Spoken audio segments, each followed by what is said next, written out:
and white, life and death, good and evil. Two sides of a chess game. Two forces in the universe, one magnificent, the other sinister. It is said that the devil plays for men's souls. So does Dr. Fu Manchu, Satan himself, evil incarnate.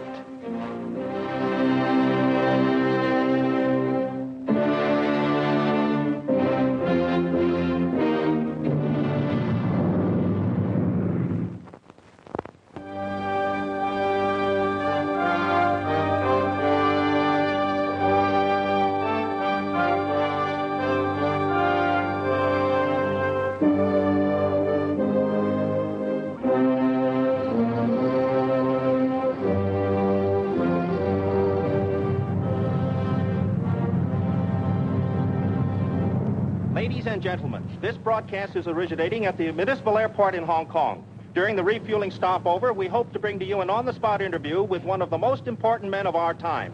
A man who might have the answer to that dread question, is it to be war or peace? Can the East and West find a solution to their differences? Professor Hugh Yan, Special Delegate to the Conference of Nations. They're getting off the plane now, ladies and gentlemen. Professor Yan. Professor Yan, please, sir. Professor Yan, would you say a few words to a world audience? I understand, sir, that you bring with you a formula for world peace.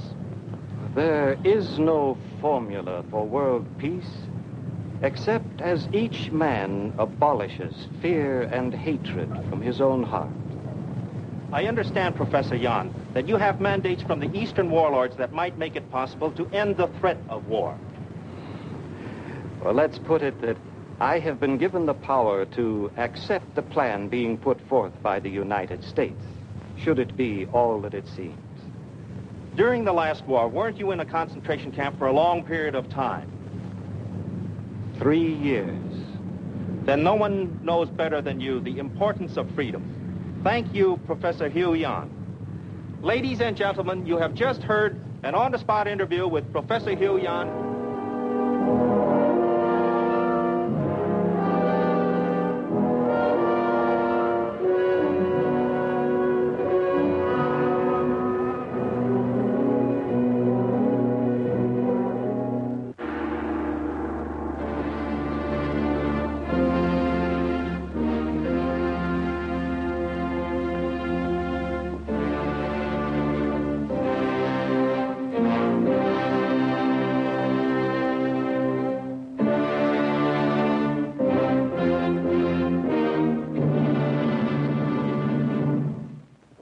Betty Leonard, you will open your eyes. You are a laboratory technician. You are to go on duty at the municipal airport at 10 a.m. That is correct? That is correct. Professor Hugh Yan arrives on Flight 9 from the Orient. He is suffering from a rare disease, and only you will be able to save his life. Do you understand? I understand. The serum you are to use will be in an ampule in your purse. Now you may close your eyes.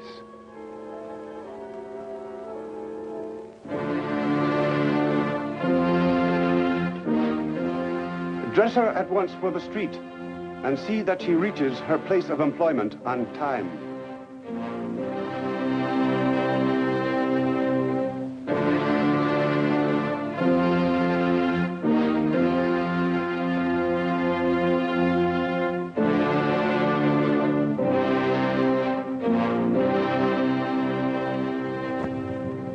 Mr. J.P. Robinson, passenger on Flight 21. Your plane is ready for immediate departure at gate number 3. Mr. Robinson, please. All passengers for flight number 22, please report to your plane at gate number 4.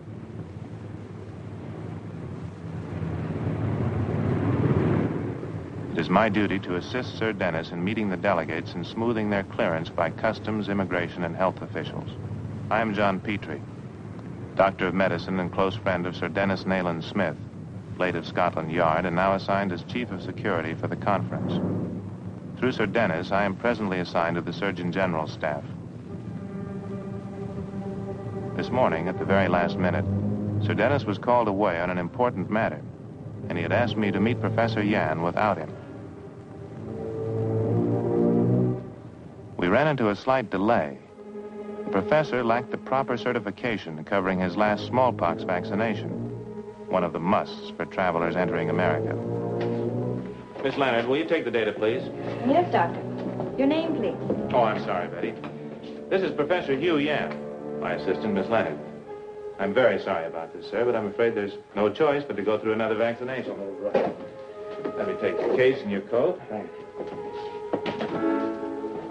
I'll take your coat. Now, if you'll roll up your right sleeve, please. Miss Leonard will have it over with in just a moment.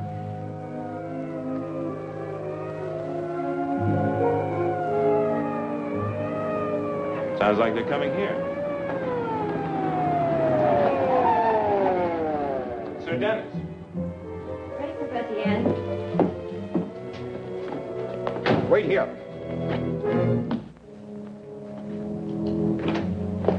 Professor Yan, I'm glad you're safe. Betty! What's the idea of the hypo? This was supposed to be a routine vaccination. Send an ambulance to the lab office and hurry.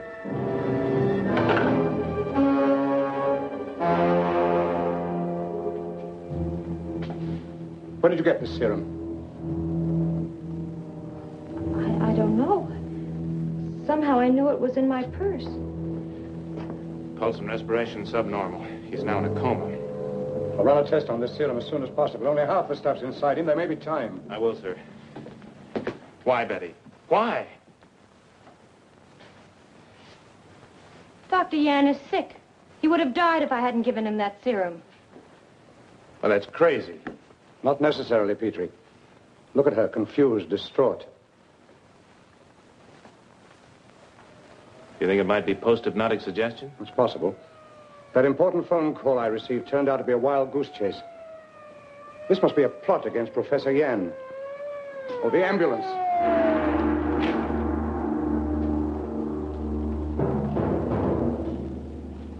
The first step has been carried out, Master. Professor Yan has received the injection. Only part of it, Karamana.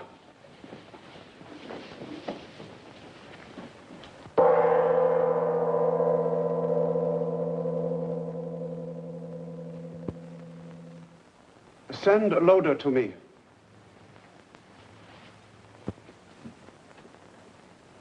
Karamana.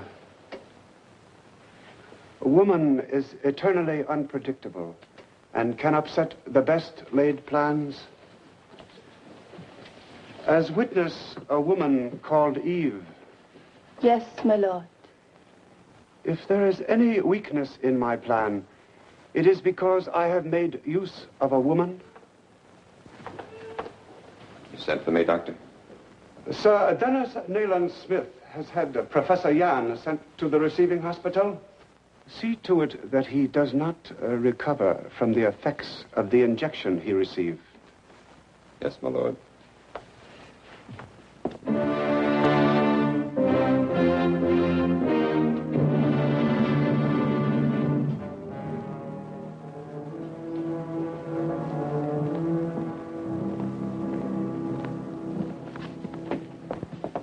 How is he?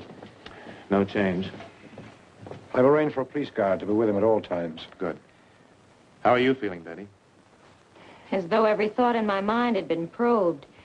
And still nothing that helps. I'm terribly sorry. Now, don't be. You weren't responsible. Any report on the serum? The results of the first run might be in the lab. Let's check on it. It appears to be a protein parallelepiped with a definite porphyrin ring.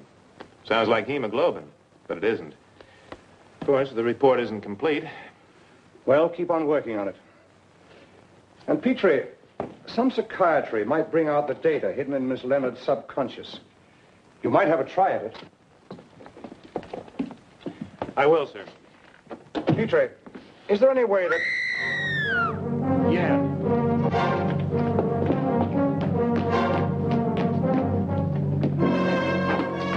It's the guard. Then where is Professor Yan?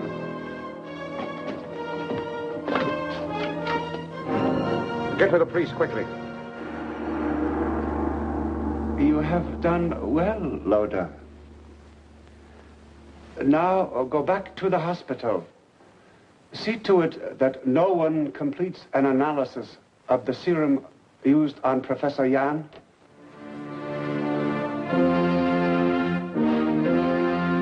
And so, Karimana, we are now ready for the Conference of Nations.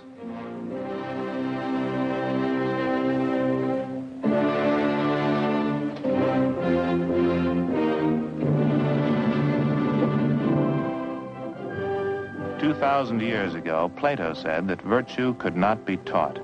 It could only be demonstrated. Dedicated to the principle that people who trust one another cannot fear one another, final plans are being made for the Conference of Nations with representatives from many countries to be convened in America for the sole purpose of promoting international cooperation. While we are awaiting the arrival of Professor Hugh Yan, it might be well to discuss briefly what can be offered to the full conference. The United States has proposed to share the Rutledge radiation shield with all member nations, provided that they, in exchange, will pool their own country's secret industrial knowledge for the common good of all mankind. This will result in nuclear reactors that will run machinery and help grow crops to feed the hungry people of the world. Once this has been accomplished, it will be impossible for any group to convince the masses that there is a need for war. Therefore, I cannot stress too greatly the importance of mutual trust and cooperation, especially by the members of this planning committee. In that regard, Mr. Chairman, I would like to report an incident which took place this morning. Chair recognizes the delegate from South America. I received a phone call warning me that one of the nations represented here had made plans to keep the Far Eastern delegate, Professor Hugh Yan, from attending this conference. Did your informant name any particular nation? No. He just warned that we should all be on our guard. In other words, an attempt was made to cast suspicion on all nations. There has been an attempt to keep Professor Yan from attending this conference, but it was not at the instigation of any one nation. It was by a secret society dedicated to the downfall and destruction of everything that this conference stands for. And the man who heads this group is capable of unbelievable acts of wickedness. You sound as if you were speaking of the devil himself. I might as well be. Gentlemen, we are facing an enemy as old as time itself. His goal is chaos. His name, Fu Manchu. The man is crazy. I'm giving you the facts, gentlemen. Fu Manchu is out to destroy this conference. He is determined to provoke a nuclear war between the East and West, and millions of innocent people will be killed. You can prove your extraordinary statement, Sir Dennis? That telephone call that Mr. Valeria received this morning, sowing seeds of doubt and suspicion, is a stratagem typical of Dr. Fu Manchu. And then there is the disappearance of Professor Yan. Where is Professor Yan? I don't know. He was spirited away by agents of Fu Manchu not more than half an hour ago. Sorry to be late, gentlemen. You see, I was able to make it after all. The last time I saw you, Professor Yan, you were in a coma. You were also under medical care and police protection in a receiving hospital. An attempt was made to poison me when I arrived at the airport. I agreed to submit to an inoculation and lost consciousness almost immediately the serum was injected. I have not yet completely recovered from the effects of the drug. One side of my body, my face, and this hand are partially paralyzed. I recovered consciousness in the hospital, but continued to pretend coma. I wanted to find out what was going on. What I overheard was enough to make me realize I was deliberately being kept from attending this conference. But what about the priest guard who was there to protect you? Do you know who killed him? Oh, if he is dead, I'm sorry, but I know nothing of his murder. I waited until the room was clear of people, then got out of bed, dressed, and came here. If there has been a plot against Professor Hugh Yan, we must know about it. This entire matter must be investigated at once. Nothing would suit me better. One moment, gentlemen. Would it be wise to launch an investigation and let the public know of this incident? Well, if some nation is trying to sabotage the conference, the whole world should know about it. But what then? What of this job we have to do here? He's right. News like this would end this conference before it got started. To be forewarned is to be forearmed. We will still sit together at this table, but we will be on guard against treachery. We will not be so foolish as to trust one another blindly. In an atmosphere of mutual distrust and suspicion, nothing can be attained by this conference. I find it easier to accept Professor Yan's account and advice than swallow Sir Dennis' story about the mysterious Dr. Fu Manchu.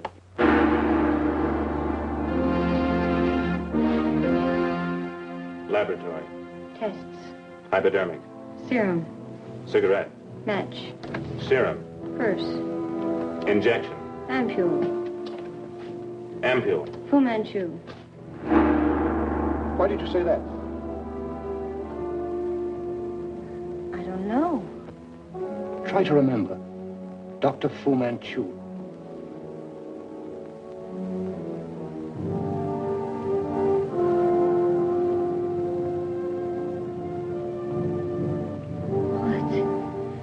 It's like a dream that's been forgotten.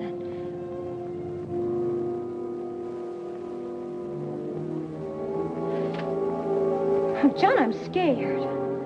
We'll let her rest. Take it easy, Daddy. You know, in my years of matching wits with that devil, I've come to know how he operates. Take that serum Yan was given. Who else but Fu Manchu could produce a poison of such an unfamiliar pattern? And he's a past master of every hypnotic trick in the book. I just left Professor Yan at the Conference of Nations. What? Yes, he was spirited out of this building and revived. He's obviously following Fu Manchu's instructions. You mean he was hypnotized, like I was? No, I doubt if that's it. Well, what else could it be but a hypnosis? It's impossible to make a hypnotized subject commit acts contrary to his basic moral code. Professor Yan is known to be a fine, idealistic, and honorable man. Well, right now, your fine and honorable man is destroying the Conference of Nations. At the next meeting of the conference, Professor Rutledge will demonstrate a model of his radiation shield. It will be a simple matter for you to leave with it in your possession. The others will make no attempt to stop you. They will all be dead. I understand. You know the penalty of failure. There will be none. Cole.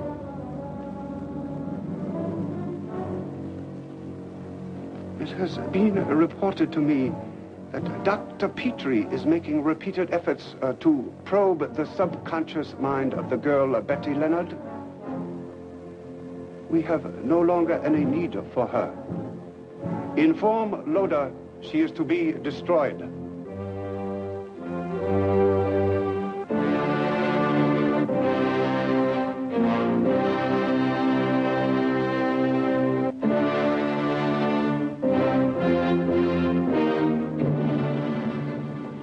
The police say it is impossible for Professor Yan to be taken from this building without being seen. And Petrie, when things seem impossible, it's an indication that there's a false assumption somewhere. What is it? Can you leave these tests long enough to come with me? Well, sure, Betty can run them. I'll tell Loda to help her. What's on your mind? We're going to comb this building from top to bottom. Come on, let's hurry.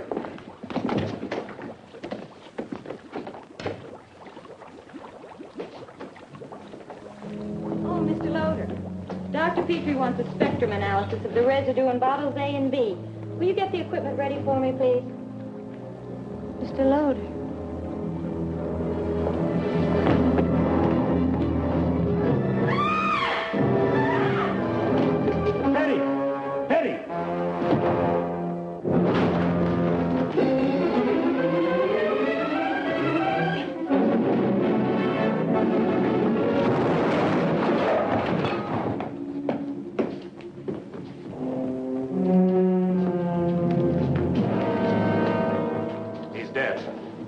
Notify the police.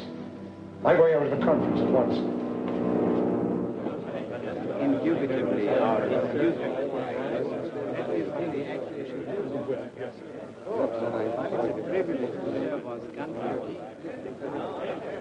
Notice the heavy sheathing of the container.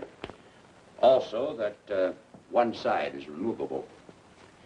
In a moment, we will expose the counter to the radioactive isotope inside. But isn't there trouble? No, there will be no danger, gentlemen, providing you stay where you are. I want you to observe the effect on the counter.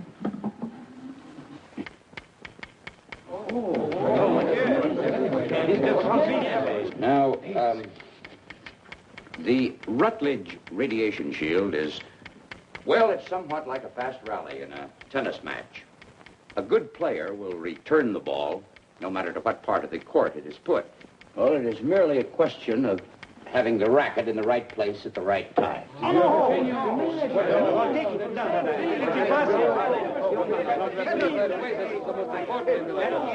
It is light, durable, and easily manufactured. What you see here has the shielding equivalent of many inches of solid lead.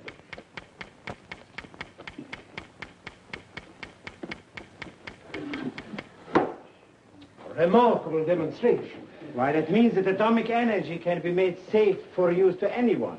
It means atomic motors in cars, airplanes. With this device, even a backward nation can become prosperous and strong. That is why the United States wants all free nations to have the shield. In the hands of one nation, it could be used for war. But shared by all, it can provide the means of establishing a solid foundation for peace. Mr. Chairman. Yes, Sir Dennis. That man is not Professor Hugh Yan. He is an imposter. Oh, the man's insane. It is a most serious charge, Sir Dennis. I'm well aware of it, sir. If he had any proof at all to back his charge, the police would be here to arrest me. They're on their way over now. I came on ahead. Dr. Petrie and I just found the real Professor Yan where Fu Manchu's agents had left him to die. In a storeroom in the basement of the hospital.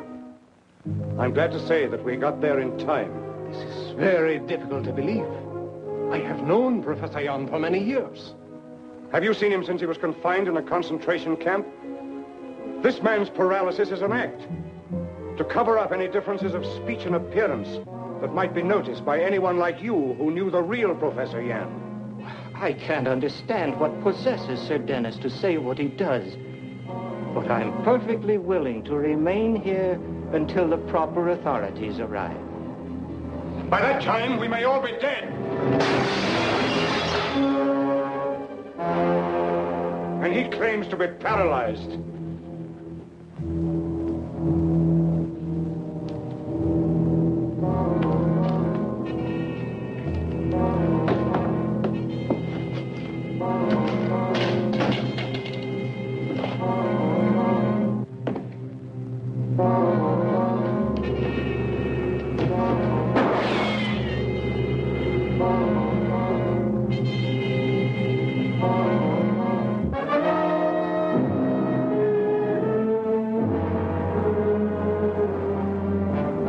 Give yourself up, man, you'll fall.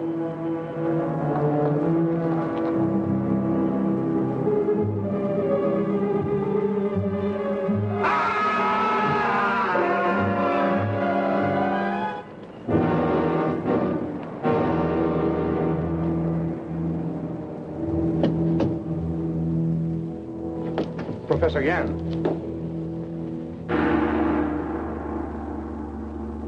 Professor Yan. Oh, there's Professor, yes. It's so good to see you after all these years. Let me shake hands.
Black and white, life and death, good and evil, two sides of a chess game, two forces in the universe, one magnificent, the other sinister.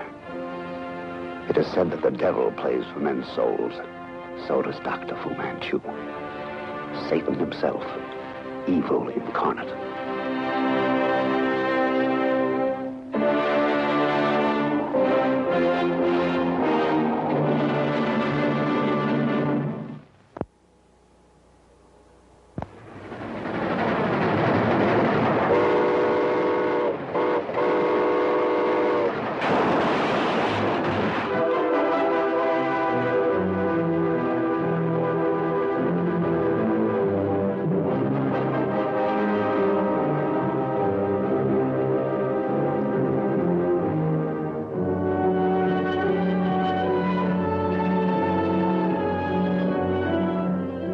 There is only one way to dispose of such a large amount of gold. Through the gold smuggling operation centered in Macau, the hottest trading post for gold in the world. $27 million worth a month pours in. Its entry legal due to the fact that Portugal did not sign the Bretton Woods Monetary Agreement, which tied most nations to a world price of $35 an ounce. Our next move was obvious. We contacted Lum Sen, Chief of Investigation for the Bureau of Internal Affairs in Macau. I'm John Petrie, Doctor of Medicine and attached to the Surgeon General's staff. The young lady is Betty Leonard, my assistant. We were assigned to the case at Sir Dennis's request. We found that Lum Sen already had an undercover agent named Vicente working as one of the smugglers, and that Vicente had a plan to capture a man named Morgan, known to be captain of a ship engaged in smuggling gold out of Macau. This is the area we raid, Sir Dennis. Just off the Kowloon Highway. The shacks are up in these low hills. And you think Vicente can have this man Morgan there? Vicente has been a member of Morgan's crew aboard the sampan smuggling out the gold. This is the shack where they share the same living quarters. Vicente would not have sent word if he was not sure. But how sure can you be that Fu Manchu is the real power behind the gold theft and these smuggling operations? We cannot be. That is why my government is glad you came to Macau. You, better than any of us, know the workings of this man's mind, his aims, his ambitions, how he operates. Now, for the raid.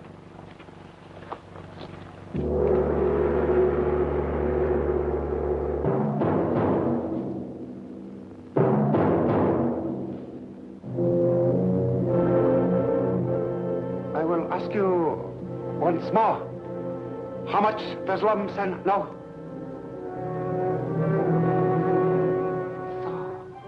So, you wish to remain silent? Very well. But since you have gone to so much trouble to find things out, I would not wish to disappoint you. Yes, if you were to report back to Lum Sen, You could tell him it was Dr. Fu Manchu who stole the gold, who controls the gold market, who runs the gauntlet of guns to deliver these shipments into the hands of other nations willing to pay any price for its possession. Gold is God here in Macau, and the man who controls this God controls Asia. Yes, you could have told much to Lum Sen, and you can still tell much to him. Even the dead can deliver a message. Most unfortunate, Mr. Morgan discovered who you really were. I do not know which I despise most in this world, a traitor or a spy.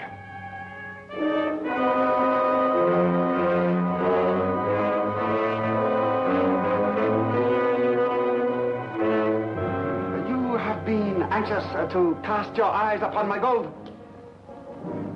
So you shall.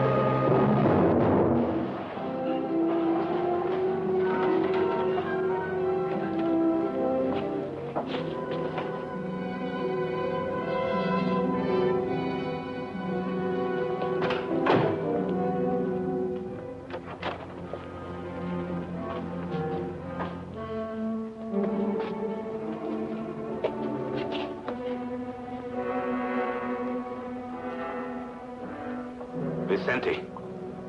Fu Manchu. See the mark on his forehead?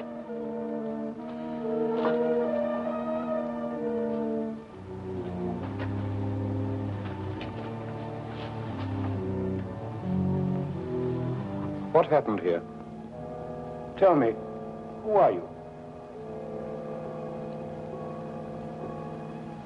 What's your name?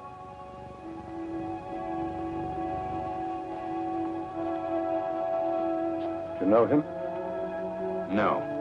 We've got to get her to a hospital right away. Captain Alvarez, please call an ambulance.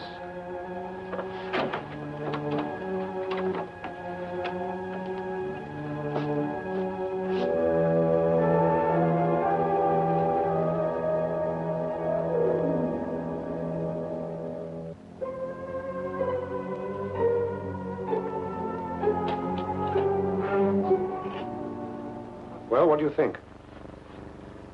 There's nothing wrong with her physically. I'd say she's been thrown into some form of psychic shock. A kind of, well, vocal blackout, no doubt caused by what happened in that shack, whatever it was. And the very real shock of her possibly thinking that that dead man was the man in the photograph. When do you think she'll pull out of it? Well, these shock cases are unpredictable. Time, rest, quiet. There's no one particular therapy. Of course, I could use sodium pentothal, but I... Petrie!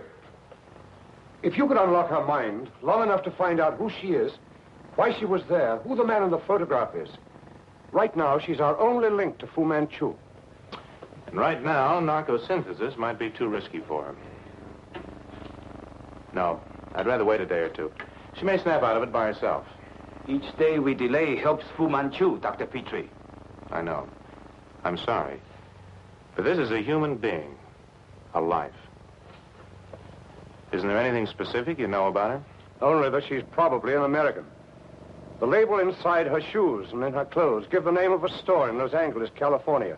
Otherwise, no positive identification, no papers, nothing. Betty? Any special instructions, Doctor? No, just stay with her. If there's any change, you can call me at Lum Sen's office. I'll be there with Sir Dennis. Yes, Doctor. We wire photoed the picture to Daniels in Washington for possible identification. Any word yet? No, nothing yet. When do you think you will hear? Well, I don't know. At what time? We should hear in about a couple of hours, I guess.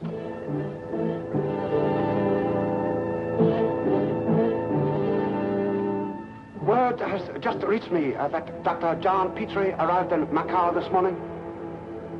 You had me worried for a minute.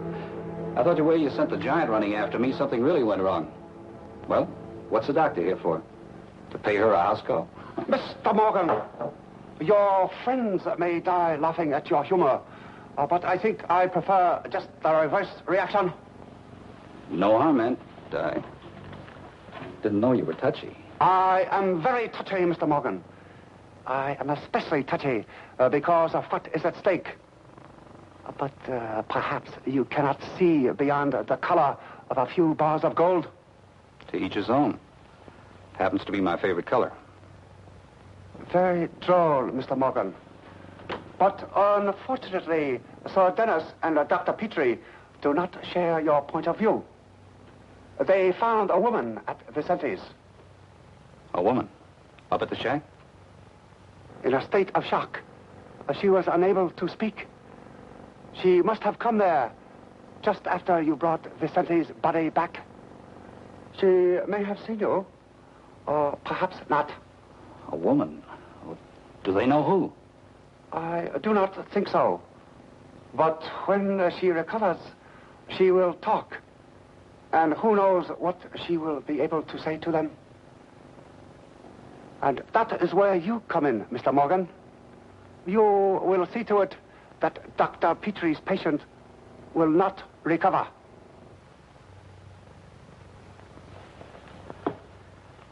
I'll smuggle your gold past Chinese customs. I'll take anything that floats past the nose of any British gunboat out there. I'll even dump a dead body where you want it. But sorry, I won't put one on that condition.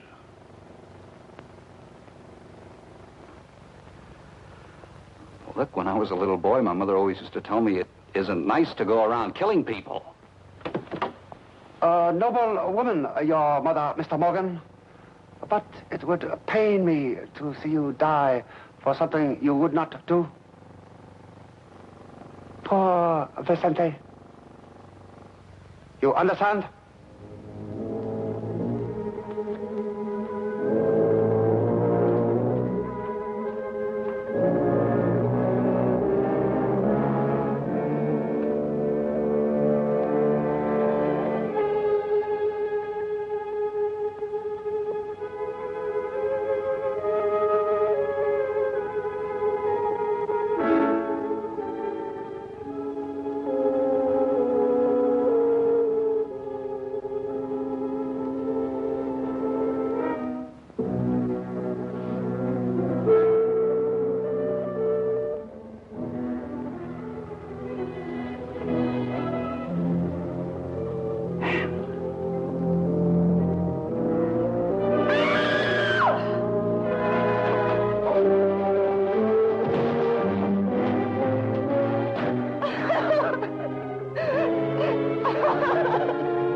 Then my husband's leave was canceled suddenly, and he got orders to rejoin his ship. He didn't know what his destination would be. He thought Korea. Well, I went with him up to San Francisco. We said goodbye there. It turned out to be a very long goodbye. And then one day, I received a letter from the Navy Department. It was brief and to the point. It is our painful duty to inform you that your husband has committed suicide.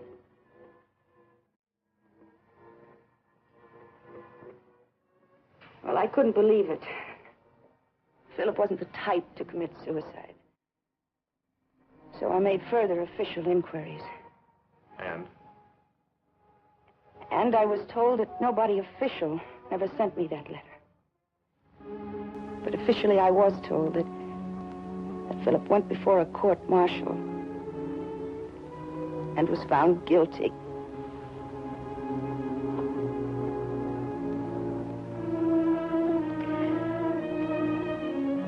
Our marriage wasn't the kind that you write up in books. It was wrong from the start, I guess. But if Philip was dead, I had to know. And if he was alive, I had to find that out, too. There were too many broken pieces in my life still laying around. They had to be swept up clean, once and for all.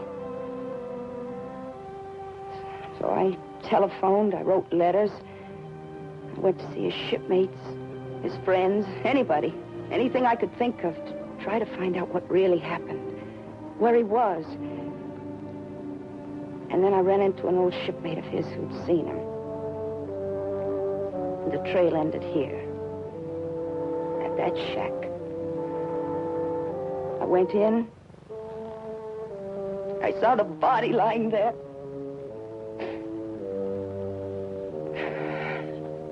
And after that, I don't remember anything. Till I saw Philip's face staring down at me. I'd say your husband wrote you that first letter himself, Mrs. Judson. The truth is, he was court-martialed for black market activities during the Korean campaign. Oh, maybe he thought it best to let you think he died, and in that way go out of your life. But it can't work that way. He isn't dead. No, he isn't. And further, we have every reason to believe that he's mixed up in something quite serious.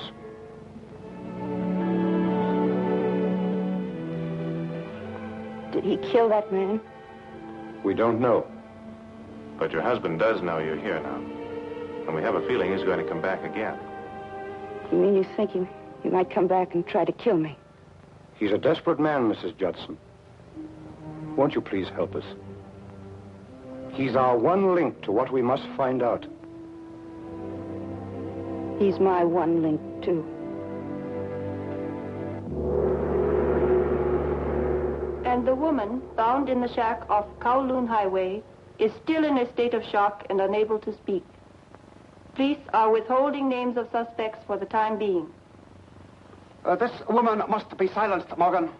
She was too closely guarded. As it was, I had trouble with the nurse. I will not accept failure a second time. Yeah, sure.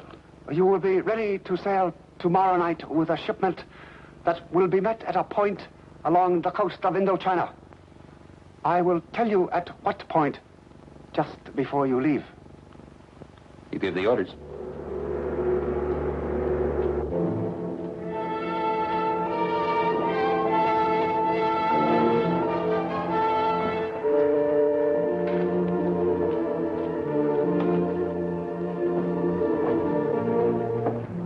Tell them to get on with it. I've got to be loaded by sundown. I sail with the night tide. All will be done.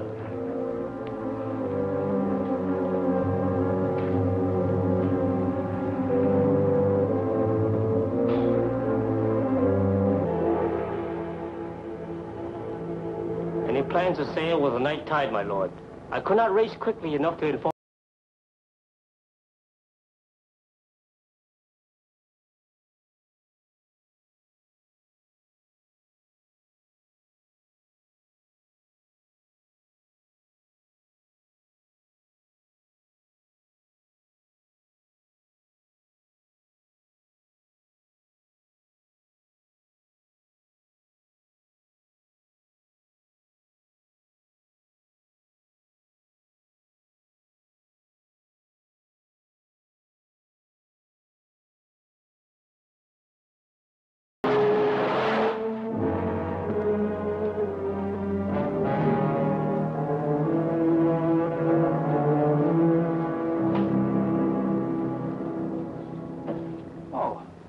I thought you were Perkins.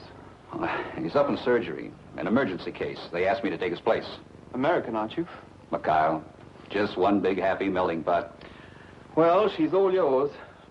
Pretty and all that, but it's just like sitting here talking to yourself. Better pickings next time. But if she does open her mouth, you yell and yell fast. I'll remember.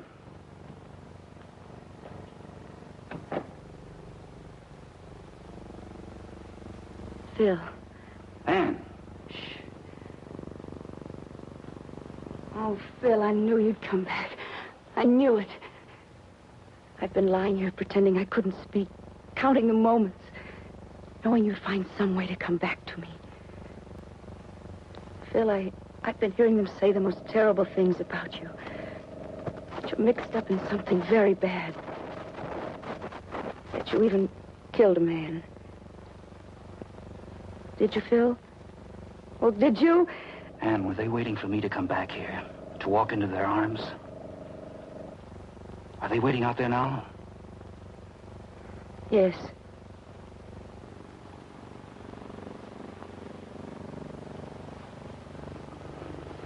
Anne, listen to me. Don't ask me why I came here the first time. Make believe it never happened. This time it's different, though. I came back to take you with me. Anne, forget what I've been, all the things I've done. We'll start over. Begin a new life, find new happiness. I have enough gold aboard a boat in the harbor right now to buy half the world for you.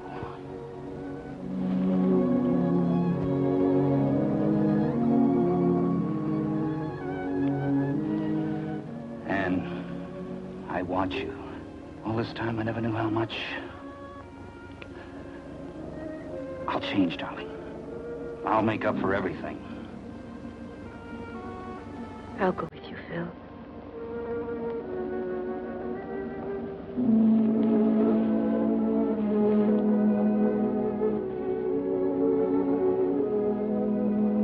Now get dressed. I think I've got a way to get us out of here.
This is the woman.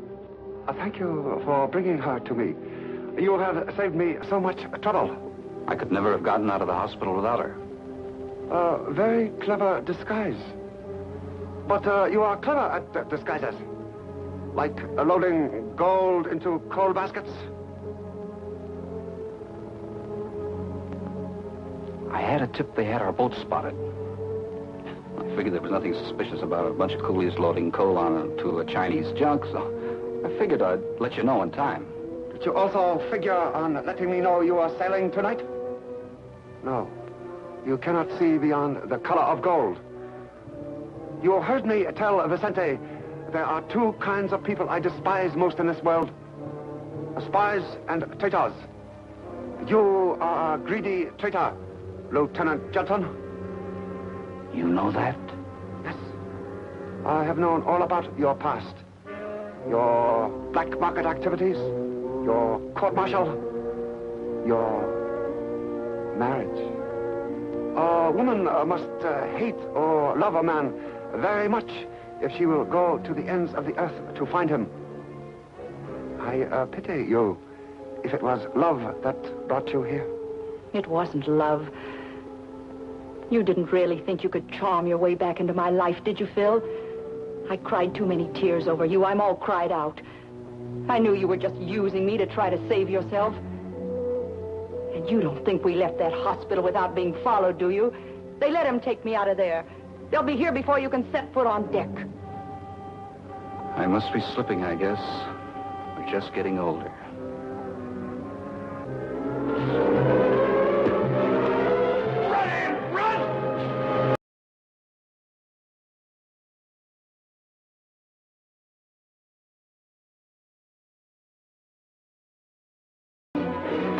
Down there, the first boat at the dock.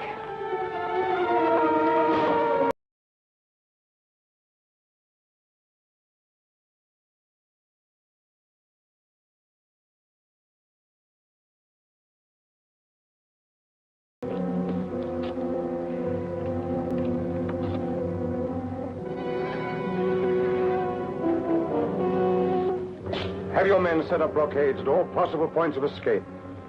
Notify the authorities in Hong Kong. He may try to cross over there. Surely, Sir Dennis. It's a jungle of ships out there. We could never find him. We can try. We began the almost impossible search through the fleet of great teak-deck sampans stretching from the harbor to the horizon. Some of them armed like 19th century men of war. It was as though we had turned back the pages of history and come upon a fleet of ancient pirate ships. We picked up Fu Manchu's trail. It led us along Macau's waterfront to Barrier Gate. There, the trail ended. Fu Manchu had already passed through and had been swallowed up by the teeming millions of people which make up Red China. I'm sorry the way things ended up for you, Mrs. Judson. But if it is of any consolation to you, we have been able to smash Dr. Fu Manchu's smuggling operations here. We have unmasked everyone acting as a blind for him and buying up the shipments of legally imported gold. We have much to thank you for. Excuse me. Yes? Thank you. The plane has landed in the harbor. I have a car waiting outside. You know, Petrie thinks Fu Manchu made one big mistake. Yes, he should have stuck to making those firecrackers. He could have done a real bang-up legitimate business come next 4th of July.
Life and death, good and evil, two sides of a chess game. Two forces in the universe, one magnificent, the other sinister. It is said that the devil plays for men's souls. So does Dr. Fu Manchu. Satan himself, evil incarnate.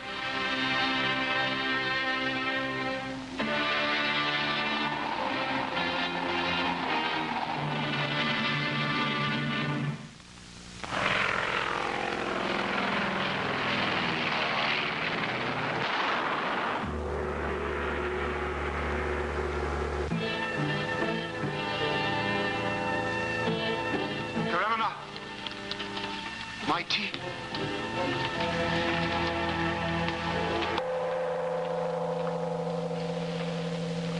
Bring Manson to me.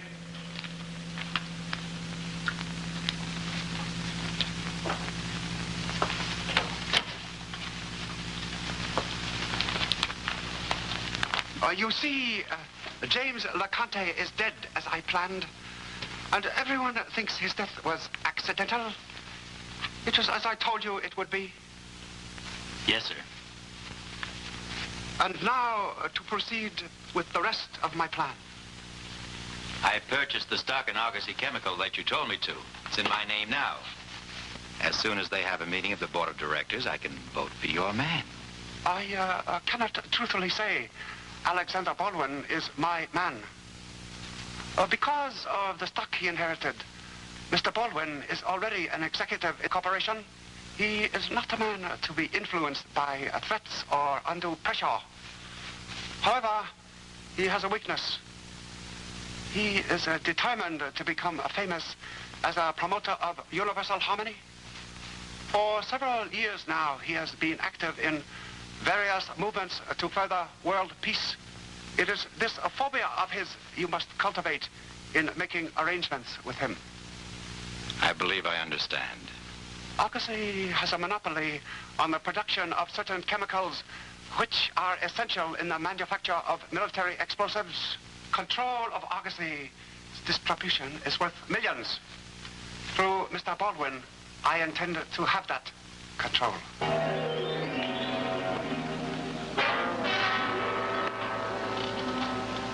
I appreciate your offer, Mr. Manson, and the confidence you show in me.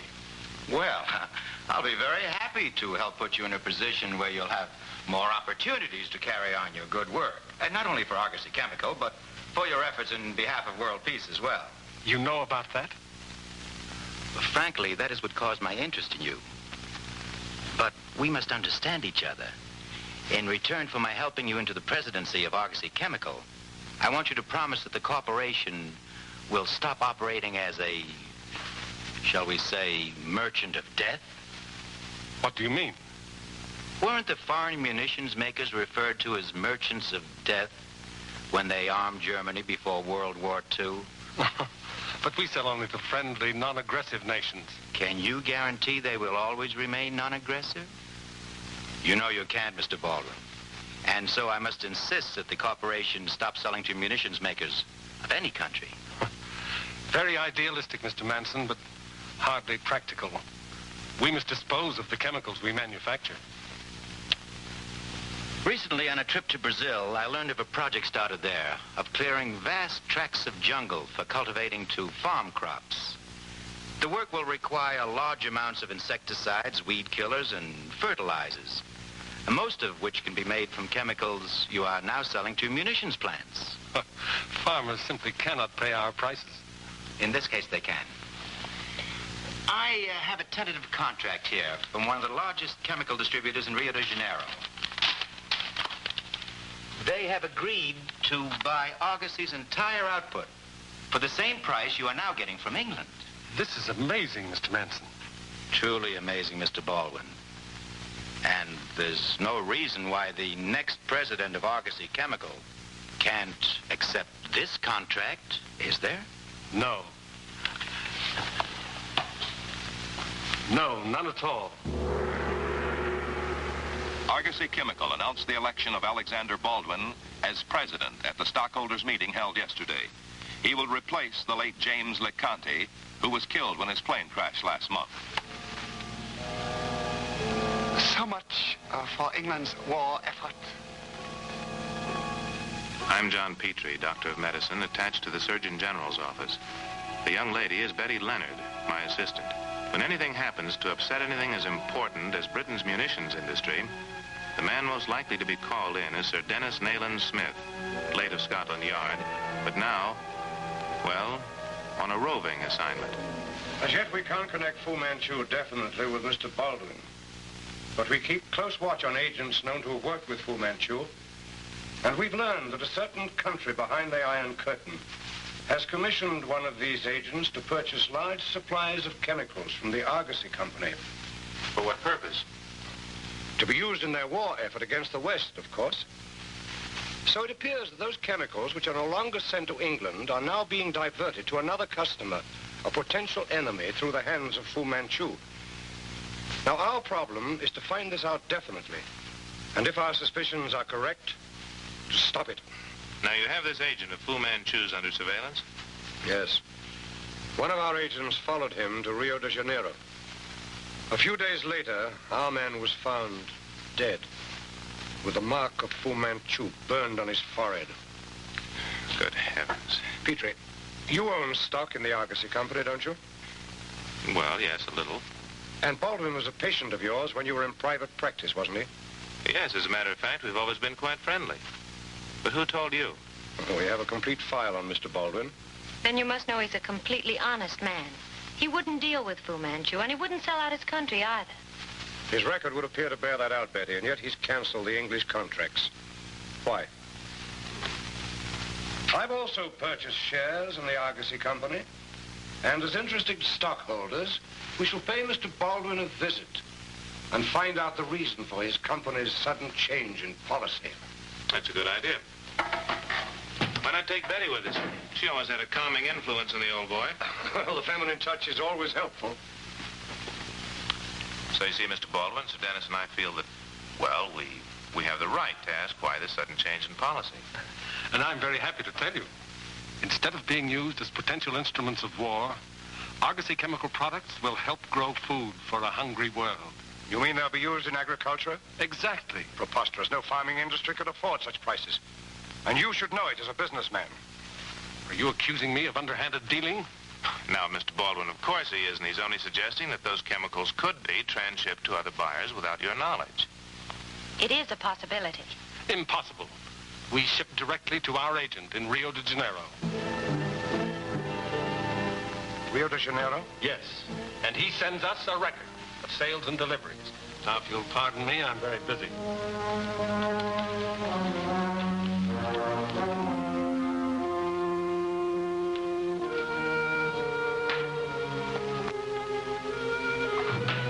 Manson, glad you dropped in. Something wrong? I hope not. I'm not sure. You're certain about this agricultural project in Brazil, aren't you? In what way? The chemicals are to be used as fertilizers, insecticides, and the like, aren't they? There's no chance of their being used as munitions. What? Who gave you that idea? John Petrie used to be my physician. He and a friend of his, Sir Dennis Nayland Smith, were just here. They're stockholders. Oh, stockholders. Well, that explains everything. I'm afraid they're more interested in profits than they are in world peace. Don't let it upset you. But it does upset me. Oh, sorry, Manson. That must be the answer. Sit down. It was to be expected that Sir Dennis would be sent to investigate the delay in the British armament program. Therefore, we must reach Rio de Janeiro in time to forestall him. Prepare for our immediate departure. We can be sure Sir Dennis will waste no time getting there himself. Our plane winged over the magnificent harbor and the picturesque modern city of Rio de Janeiro, Brazil. It all looked very interesting, but we knew we weren't going to have time for sightseeing. By the time we got through customs, it was night. We decided to check into our hotel and wait until morning before going to the warehouse where the chemicals we wanted to investigate were supposed to be stored. We carried credentials as investigators for the auditing firm employed by the Argosy Chemical Company. We could check everything in the warehouse. Sir Dennis had seen to that.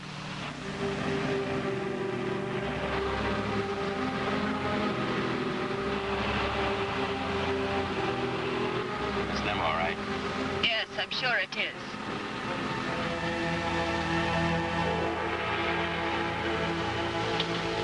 There has been time to put everything in order. There should be no complications. But in dealing with Sir Dennis, one cannot afford to become overconfident. So, when he inspects the warehouse, you will be there. You may pose as a clerk, or perhaps an office worker. Yes, sir. Watch Sir Dennis. If he should discover any irregularity, take whatever actions the circumstances indicate. You are armed? Yes, sir.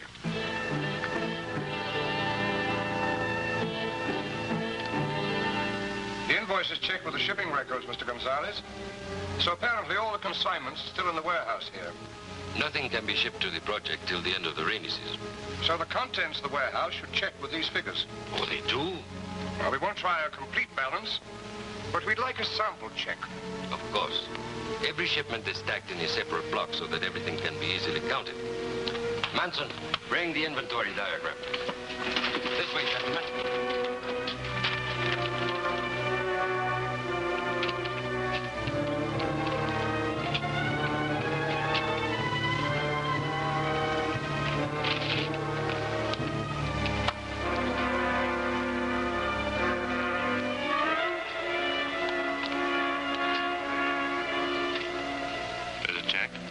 Yes, all seems correct.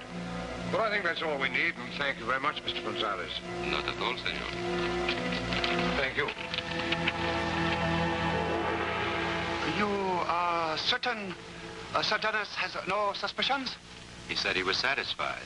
I cannot believe Sir Dennis would come this distance to make so short and inconclusive an investigation. Who is on duty at the warehouse at night? Only a watchman after Gonzales, the manager, leaves. As long as Sir Dennis is here, you will stay at the warehouse at night. Very well, if you think it necessary. I think it necessary.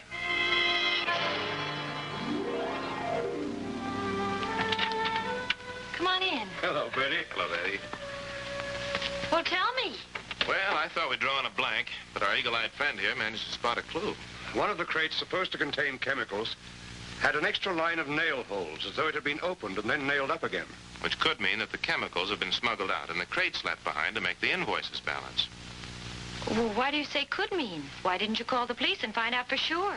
No, Betty, we can't go to the authorities until we have definite proof that the contents of the crates have been tampered with. What he means is we'll do a little burglarizing tonight, and you are elected to drive the getaway car. Oh, it sounds interesting. Well, we shouldn't start before midnight.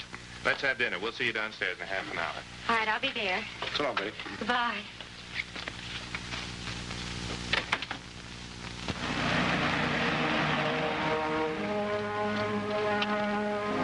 We don't want the car too close to the scene of the crime. Now be careful, you two.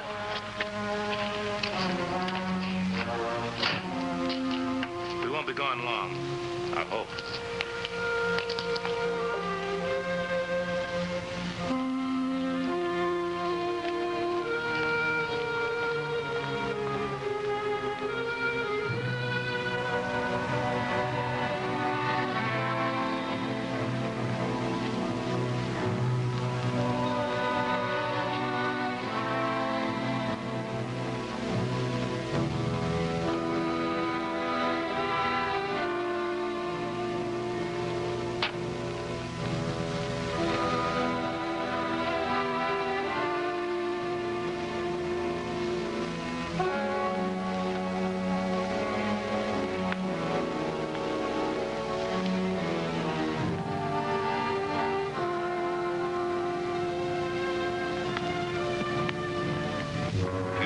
Suspicious prowlers. Shoot first and ask questions afterwards. I will keep alert.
You wait for someone?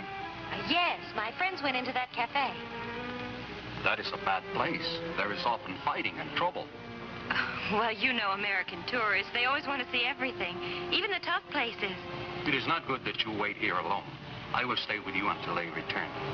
Oh, but that won't be necessary. I'm sure I'll be all right. Perhaps, but it will be better if I wait. Cigarette?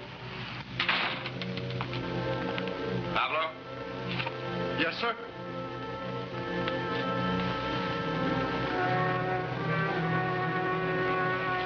I was making the rounds. Everything under control?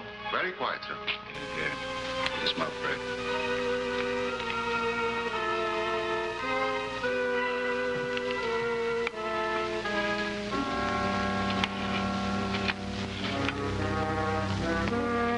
Thank you, sir.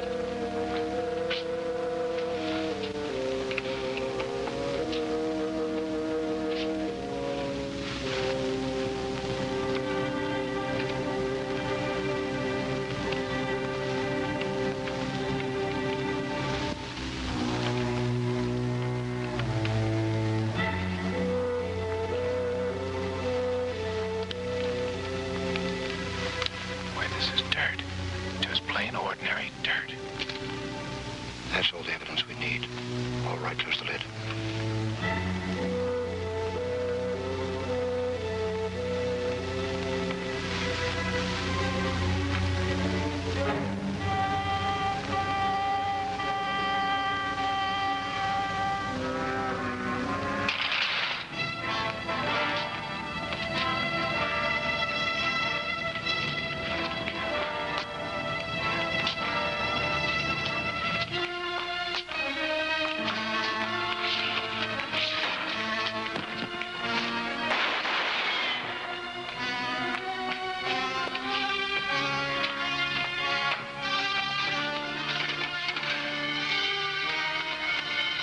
There is trouble. I must go.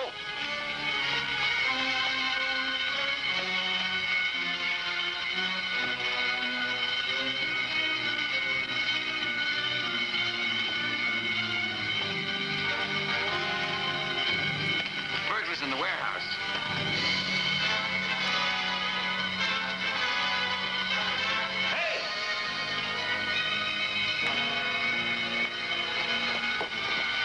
Drunk. Just come out of that cafe. Oh, my old friend. Those are the burglars. Oh, that's ridiculous. Take your hands off me, These are the please. friends I've been waiting for. Are you sure you can identify them? Well, I didn't see their faces, but the burglars came this way. Well, why don't you have a good look at my face now? I have met this lady before, and she was waiting for her friends who were in the cafe. That's us. I guess I'm mistaken. Of course you are. Anybody can make a mistake. Come, we must find the real burglars. Thank you. So long. Good night. Good night. Bye-bye. Come on now, Bye-bye. This isn't late. You know, I only had 2 beers. And they call it chop here, old pal. Come on, Uncle Bill. So long, pal. That was nice thinking, Betty.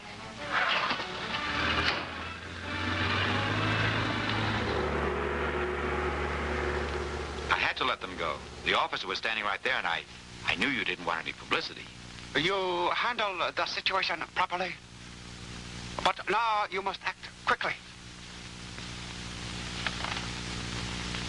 Fortunately, they have already paved the way for us. I hope they don't get rid of the evidence. Well, I still couldn't replace the missing chemicals. And in any event, this is a job for the high-level authorities. Of course, it wouldn't be very diplomatic to disturb them at this time of night. Now I can wait till morning. See who it is.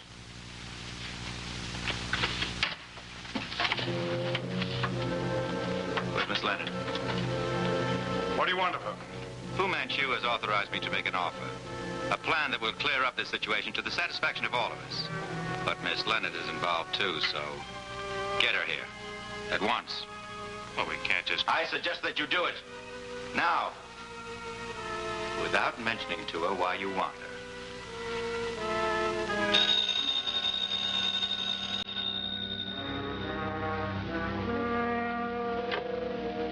Hello? Betty, Sir Dennis has had another one of his attacks. Would you bring his medicine over here right away, please? Attacks? What kind of medicine? Betty, please bring it right away. All right.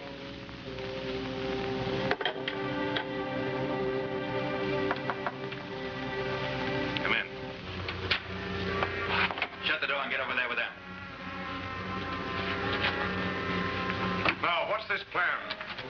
Fu Manchu presents to us. A rather clever one. You trapped yourselves when you pretended to be drunk. The officer at the cafe will testify that you were intoxicated. And so, when they find you dead in your wrecked car, there won't even be an investigation. Especially if they find a broken bottle with plenty of spilled liquor. Now get your coat and come on.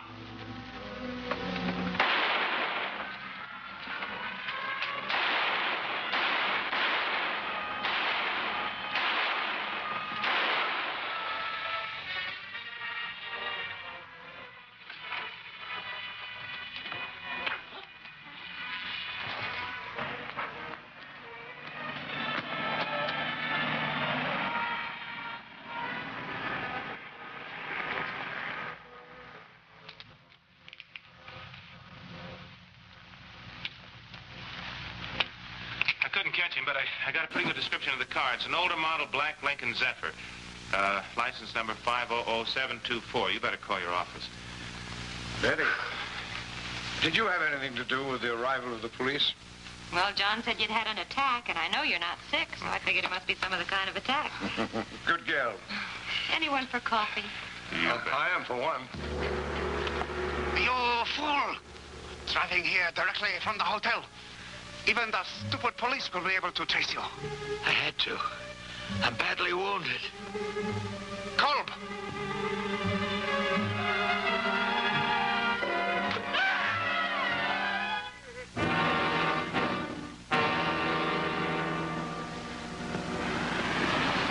Within an hour, the police had located the getaway car.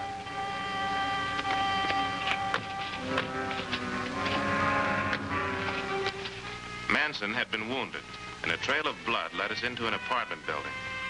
Led us through the corridor to a door. We broke it in.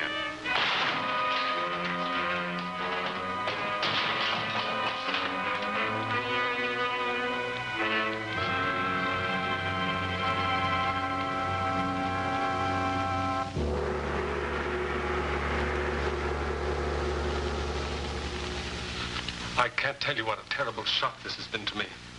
To think that I could have been instrumental in furnishing munitions to an enemy of my own country.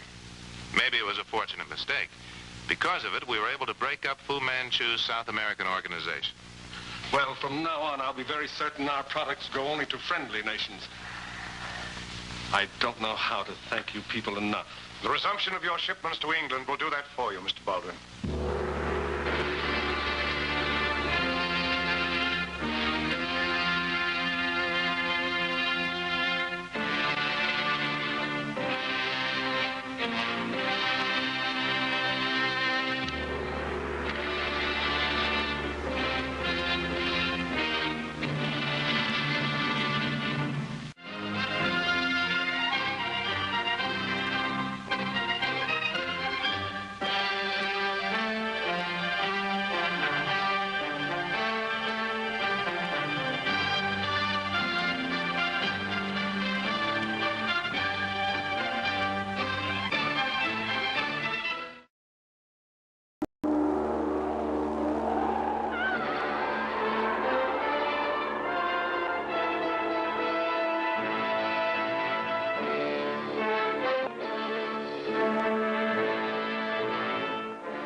Life and death, good and evil, two sides of a chess game. Two forces in the universe, one magnificent, the other sinister. It is said that the devil plays for men's souls, and so does Dr. Fu Manchu. Satan himself, evil incarnate.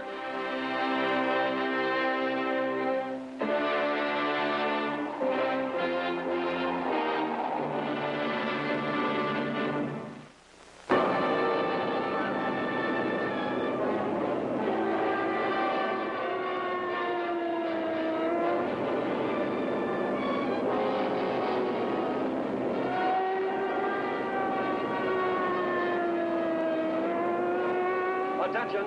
This is an emergency bulletin. Attention, this is an emergency bulletin.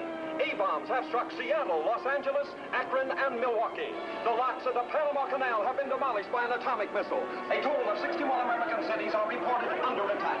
Go to your nearest air raid shelter immediately and tune to Conrad. 640 and 1240 on your radio dial. I repeat, go to your nearest air raid shelter and tune to Conrad.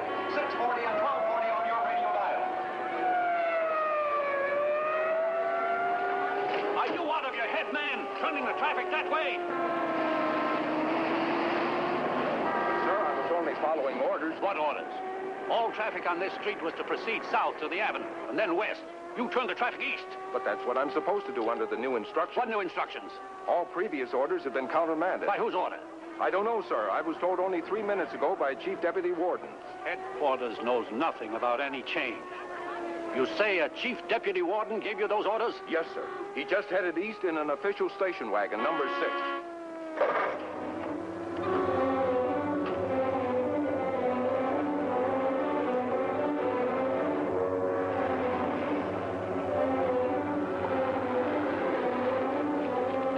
All previous orders are countermanded. East-west traffic takes precedence over north and south.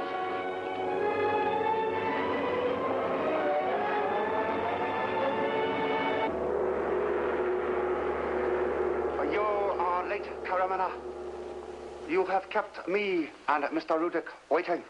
I could not get through, Master. The streets are jammed with traffic, bumper to bumper. The freeways? The bridges? Nothing's moving.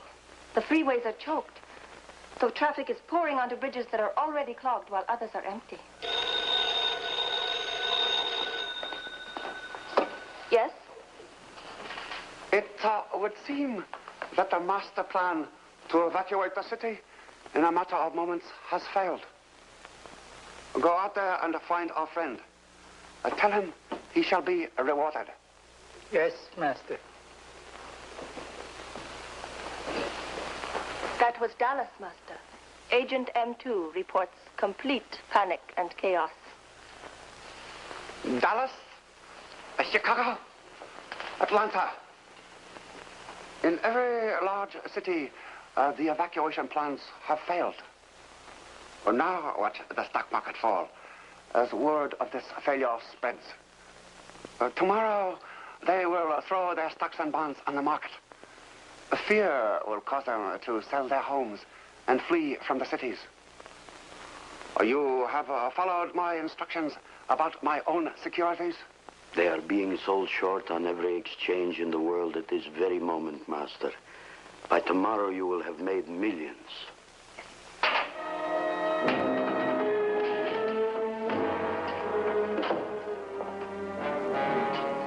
Pardon me. You're late. Couldn't get through. The traffic's all snarled. You should see it out there. The traffic's not the only thing that's snarled. 3 doctors, 4 nurses, and an ambulance crew are supposed to be assigned to this station. Lucky this is just a drill and not the real thing.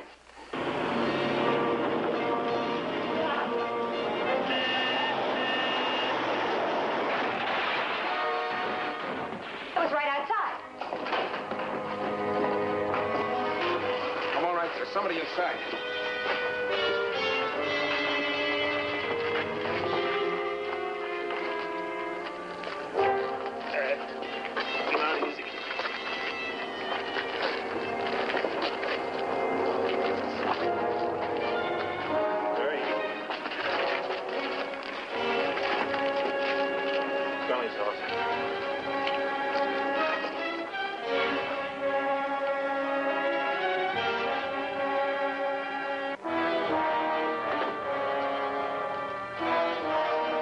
Hurt. We better get him to the emergency hospital. Give me some bandage. Wait a minute.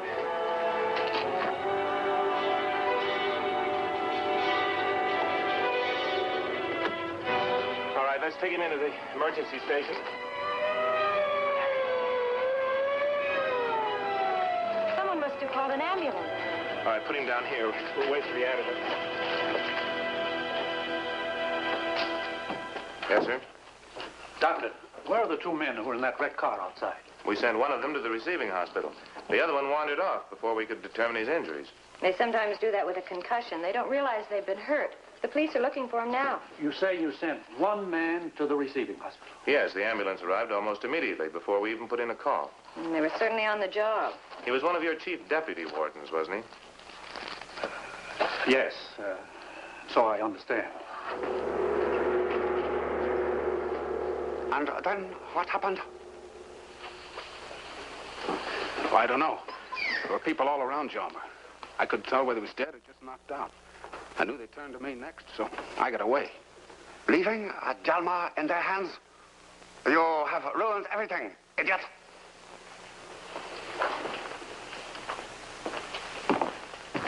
Captain Jalma, we thought you had been... Killed. You should know Hans Jalma better than that. How did you get away? Your little man Cole provided an ambulance. It got there just in time. Cole will be well rewarded. And so shall you be, Captain Jalma.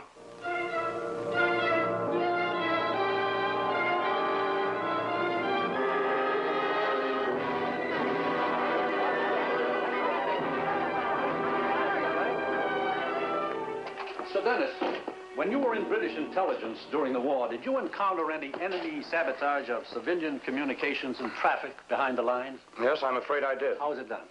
By saboteurs masquerading as our own military police and issuing false traffic instructions. They had us bogged down and tripping over ourselves in no time. That's what happened here yesterday during the air alert. Well, how can you be sure? Only a master saboteur could create such confusion in so short a time. Why, Sir Dennis, what are you doing here? Oh, it's good to see you. Hello, Peter. I didn't know you were good friends. Sit down. Thank you. Oh, yes, Dr. Petrie and I have worked together many times. And Miss Leonard has been a great help on many occasions. I sent for you because you attended a traffic victim who was brought to this station during the air raid alert. Mr. Harper thinks that a master saboteur has been at work. We know this man isn't what he pretended to be, a chief deputy air warden. Yes, I remember him well. Some signs of shock and a superficial head injury. Could you describe the man? Yes, he's about 5'10", a powerfully built man, cold blue eyes, and a very heavy, leathery skin, the kind a white person gets from a tropical sun. Did you notice if he had an old scar on the back of his hand? Oh, yes, he did. I noticed it, John. You know this man, Sir Dennis? Yes, Mr. Harper, only too well. His name is Jalma, Hans Jalma. He was the best the Nazis had during the war. Since then, he's been selling his services to the highest bidder. The last I heard of him, he was in Egypt. And Egypt has a hot tropical sun. That would account for his leathery skin. The question is, who is the highest bidder this time? Who would want our national air alert to fail? I'm beginning to wonder if there isn't some connection between this saboteur and the stock market break. Well, what are you getting at, Sir Dennis? American securities were being dumped on exchanges here and abroad before the alert was half over. That's right. Now, whoever ordered that dumping must have had good reason to believe that the alert would fail. It seems to have taken steps to ensure that it would be. A broker friend of mine said these securities hit all exchanges at the same time. Well, that would almost prove that it was all planned in advance. But who planned it? Well, the last time I was up against Jalma in Egypt, his employer was Fu Manchu.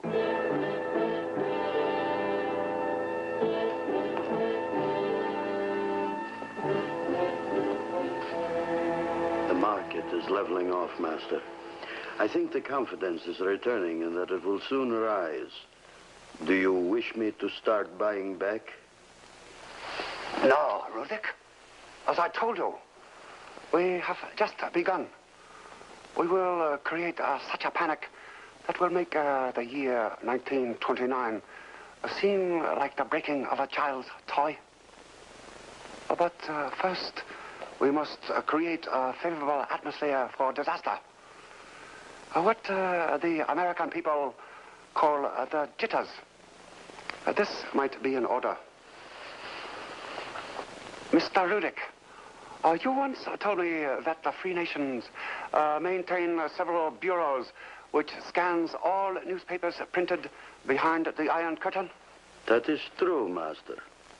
I should like you to provide these zealous readers with some items that might interest them.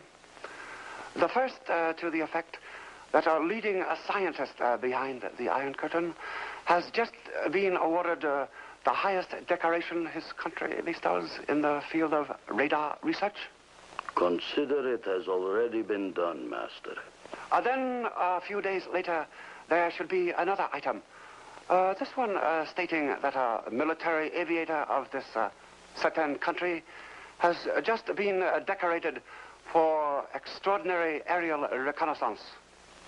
Then I would like an aerial photograph leaked, I believe that is the term, to a Stockholm newspaper. The subject should be a familiar American landmark. Shall we say Niagara Falls?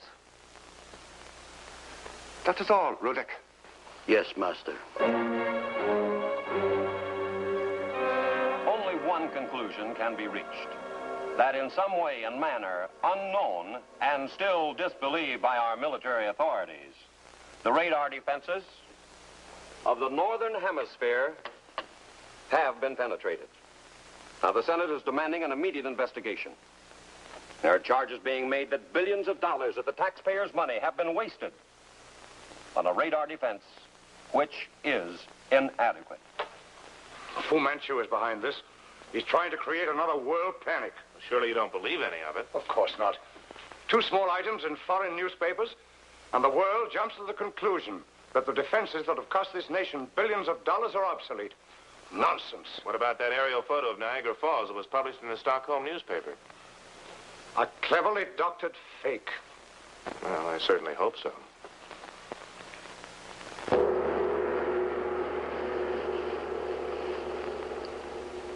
Rudick, your propaganda has worked well. The American people are jittery. They feel that their government, with its denials, is concealing the true state of their defenselessness. Master, I but blindly followed your instructions. Jalma? The airplane is ready. It has been reassembled and is waiting, Master. The time has come to prove to the world, once and for all, that the North American radar screen can be broken. Then watch the stock market crash. Rudick, through the usual channels, you will announce that on June 21st, the longest day of the year, a plane will take off here at this point in the Bering Sea, cross the North American continent to a point in the Caribbean, where it will be picked up by a waiting ship. That is what we shall tell them.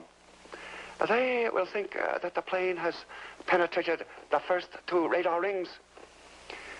Then, to prove it, we shall let them shoot the plane down as it reaches the 3rd radar ring. The free world is holding its breath as it helplessly awaits the morrow when the flight of the mysterious plane known only as XY6 may well reveal that modern man, despite his great scientific skill, is more defenseless than his naked ancestors. Professor, you've been in radar since its inception. What do you think? No such plane exists, even on the drawing boards of the future. Now, wait a minute. You can't underestimate the scientific ability or technical knowledge of another nation. We once thought that we alone had the secret of the atom, but we learned otherwise. You look a little pale around the gills, Petrie. Do you really believe that Fu Manchu has the free world at his mercy? I didn't. But naming the actual date reminds me of the day that Babe Ruth stood at the plate and pointed to the left field fence and then proceeded to slam a home run over it. Yes, but Fu Manchu isn't Babe Ruth yet. Oh, the whole thing's impossible. I'd be inclined to agree if it hadn't been announced that the pilot of the secret plane will give his positions during the progress of the flight.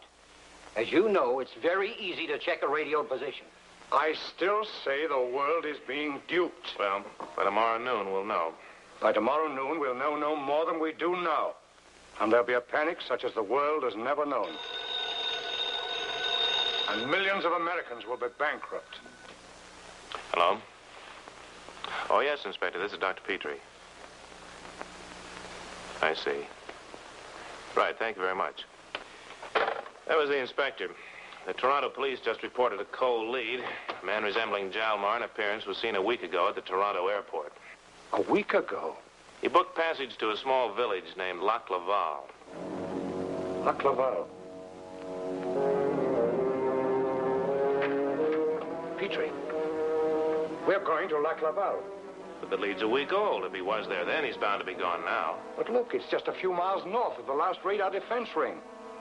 So are 1,000 other places. I grant you that. It may mean nothing, but we've got to do something. We just can't sit here and twiddle our thumbs. At Lac Laval, we found out the only unusual activity had been the hauling of some heavy crates to an abandoned mine, supposedly to reactivate it. Again, one of the men had a resemblance to Jalmar. The mine was far off the main road. I wonder if that's the place. Put her back in the bushes.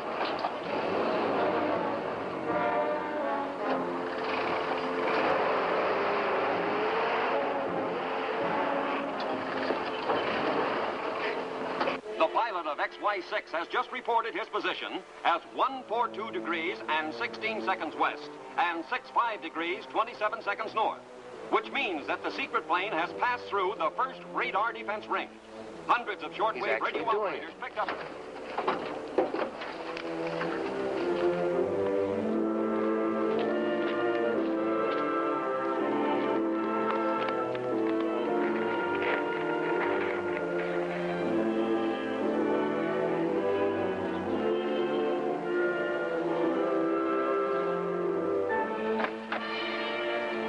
Somebody's coming out.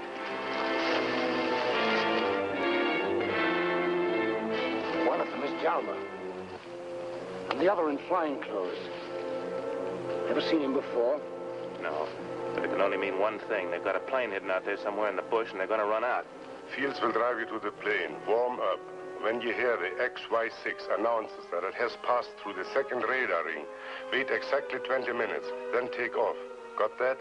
Yes, Captain Jalmar. When I hear the announcement, I wait exactly 20 minutes, then take off. You will then climb to an altitude of 9,000 feet. Head directly south for 6 minutes. Directly south for 6 minutes. You will then hear the XY6 announce its position again. Wait 30 seconds, then bail out. What about their anti-aircraft batteries? You will be just beyond their range. And the plane? 10 seconds after you leave it, it will be within their range and kaput. Who picks me up? I do. Jalmar's staying behind. What do you make of it, Simmons? I don't know yet.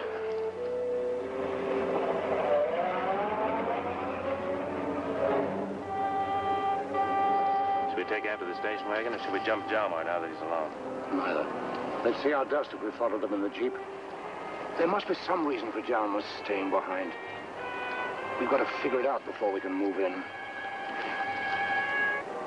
It's time for another report from the XY6. It is time for another report from XY6. Our powerful receivers are waiting to pick it up, and we will relay the pilot's voice to you if we can catch it. Now stand by. If we are successful, the next voice you will hear will be the pilot of the mystery plane. This is XY6. My position now is 110 degrees and 11 seconds west and 57 degrees Master, and 30 the plane has seconds north. penetrated the second radar ring. So it would appear. This is XY6. I repeat, my position is 110 degrees and 11 seconds west. This is Jalmar's voice. I'd recognize it anywhere. How can it be when we know that he's in that building? 6 seconds west. Is it Jalmar or someone who looks like him? Well, we can't wait any longer. We've got to find out. Come on. All reports show that the mystery plane has successfully passed through the first and second radar defense rings and is now heading for the third, which a compilation of its speed of travel reveals will be within 6 minutes. One moment, a late bulletin has just been handed me. The directors of the Paris and Brussels stock exchanges have stopped all trading. Come, Rurik. We have work to do.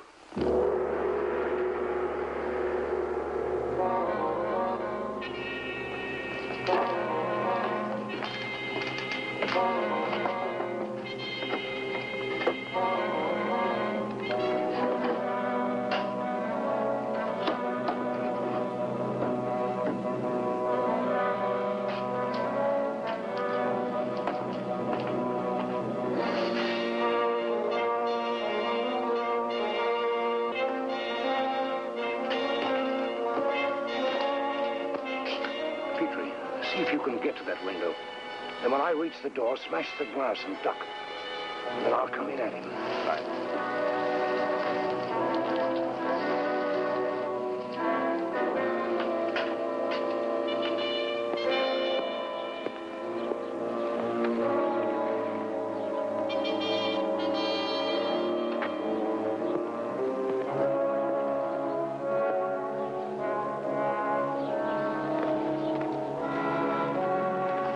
Jalmer, all right. No doubt about it. Do we take after him? No. Now that we know he's in Canada, we'll have the Mounties pick him up. Come on, let's see what's inside the shack.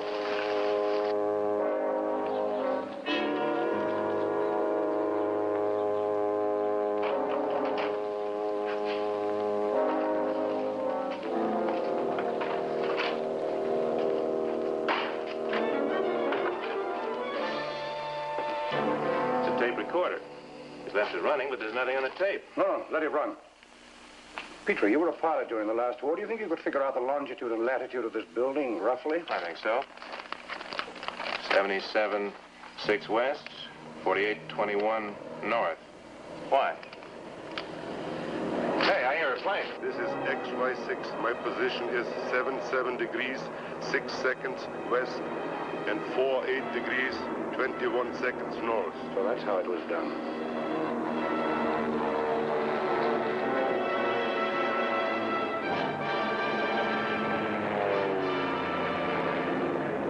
He's bailed out.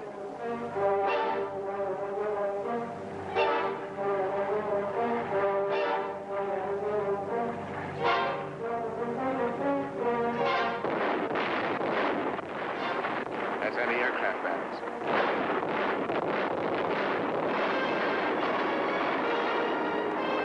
They got it. They got XY6. Yes, Petrie, so it would seem. But you saw it.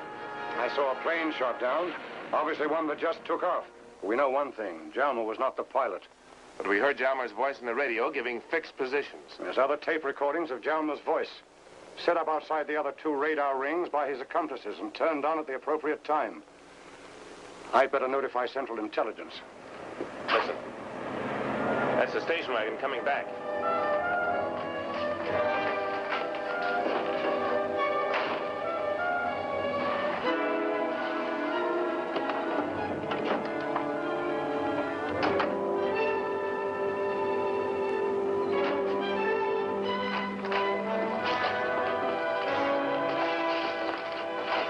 You too, Jalmer. All right, move. Come on, get over there. You two. A very ingenious scheme, Captain. By means of this tape recorder, you almost fooled the world that the plane had penetrated the 1st and 2nd radar rings. And having the plane shot down by the 3rd defense ring would have proved it, wouldn't it? We need this tape as evidence. Calling 3VD. Calling 3VD. This is KM3VD. Come in, please. Central Intelligence. This is Dennis Nayland Smith. Contact radar defense and inform them that the plane that they have just shot down, while it carries the markings XY6, did not penetrate the 1st and 2nd radar rings. It is only in the air 6 minutes. We have proof.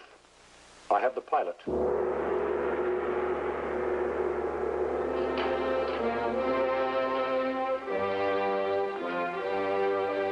Did they shoot down and identify the plane? Yes, Master. They have the plane, and the pilot, too.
Life and death, good and evil, two sides of a chess game. Two forces in the universe, one magnificent, the other sinister. It is said that the devil plays for men's souls. So does Dr. Fu Manchu. Satan himself, evil incarnate.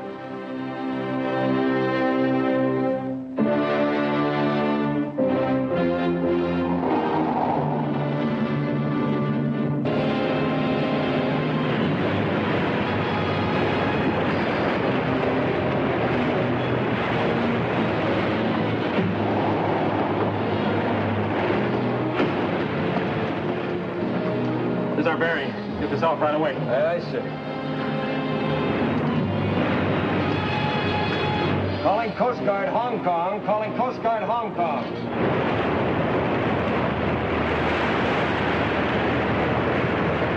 Number 2 boiler is flooded and we're shipping water fast. Doesn't look like we can weather the point. Over. Coast Guard to Carfax. Roger. We'll have a cutter away in 10 minutes, but I'm afraid we can't get there in time. Over. Carfax to Coast Guard. Do the best you can. We're in a tight spot. Out. Keep in touch. Aye, aye, sir.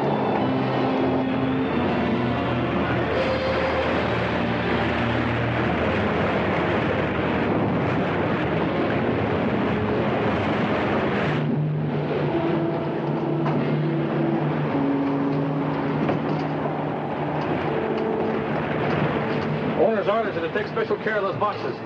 So when we abandon ship, they'll have to go with us in the boat. How we doing, sir? No good. Tell the Coast Guard it looks like we'll strike any minute. Aye, aye, sir. Coast Guard Hong Kong, Carfax to Coast Guard.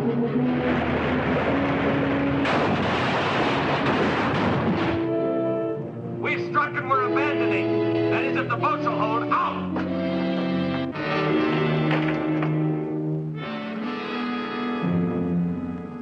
The fates have indeed deserted me.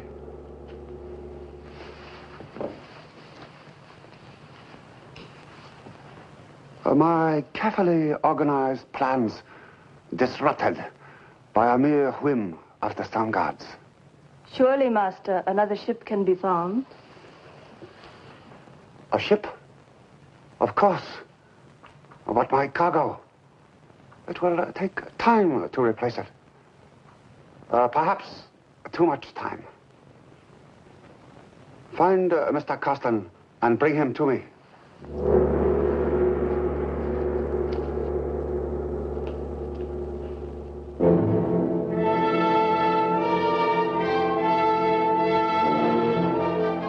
I'm Dr. John Petrie. With me is my laboratory assistant, Betty Leonard, and Sir Dennis Nayland Smith, British Secret Service operator. That was the Port Authority. That freighter we've been waiting for sank off the point. What? Were there any survivors? Yes, luckily the whole crew was saved. Well, I guess that means we can relax until the next ship comes in from the States. Betty, we weren't sent here to relax. When those deadly germs were stolen from that research lab in California, all the Western powers were alerted. If the Red Eastern powers ever get their hands on that germ culture, they could prove that it came from the United States. With these cultures as proof, and a certain amount of brainwashing of prisoners they already hold, they could accuse and positively prove our government had used germ warfare. Well, you don't think the free world would believe that? No, they wouldn't. But it could be the only excuse they'd need to turn germ warfare against the Western world and kill thousands of innocent people. Well, our next move is to talk to the crew of that lost freighter. See if we can pick up a clue there. Give me the phone.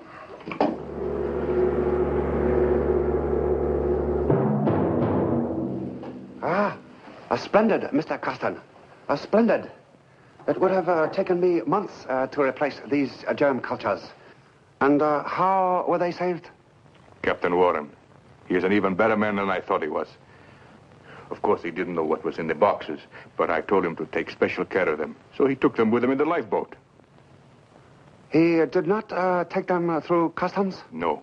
Some natives gave him a ride into town, and he brought these boxes straight to me. Ah, good. The Red Powers, which have commissioned me to deliver these germ cultures, will be pleased. You must retain him to command our new ship. I'd sure like to. He's the only skipper available who really knows this coast. But I don't think he'd take the job. He was signed on to bring the Carfax only as far as Hong Kong.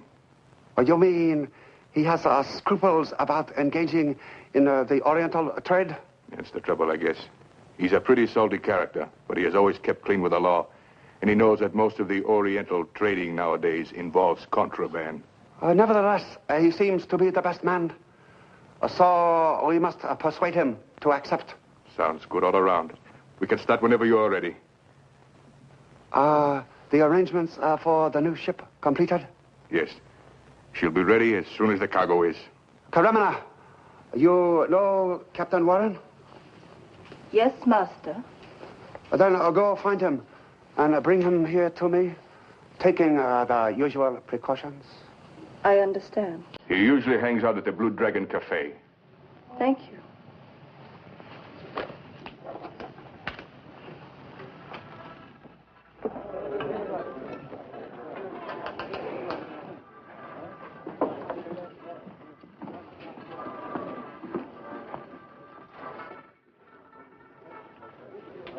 Captain Warren. Go away.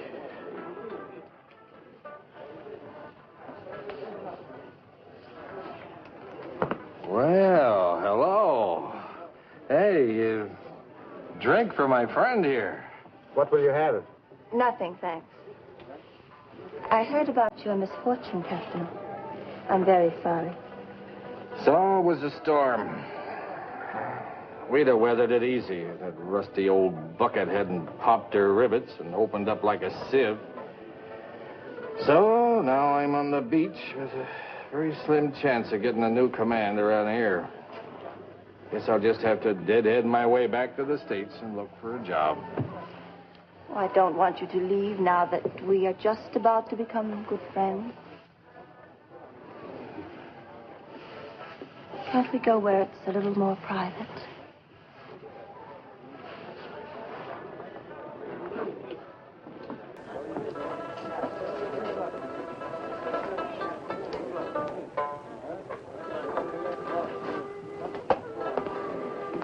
Well, now, don't you think for a minute, baby, that I want to leave, but what else can I do? Perhaps I can help you. I have a friend. I'll bet you got a lot of friends. But let's forget all about them now. No. Oh, I want to have another drink. You have one, too. No, please. This man is very rich. He helps Captain Carston buy his ships.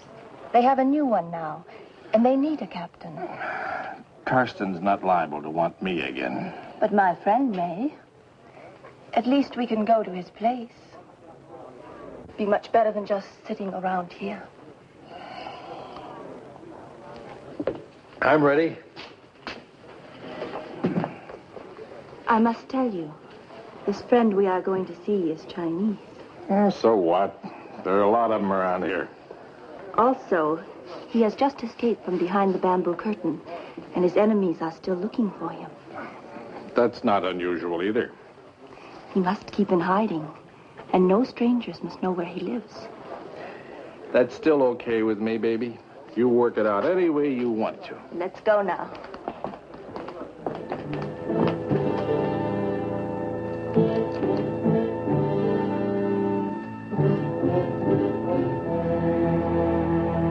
Hello, Carston. Captain Warren.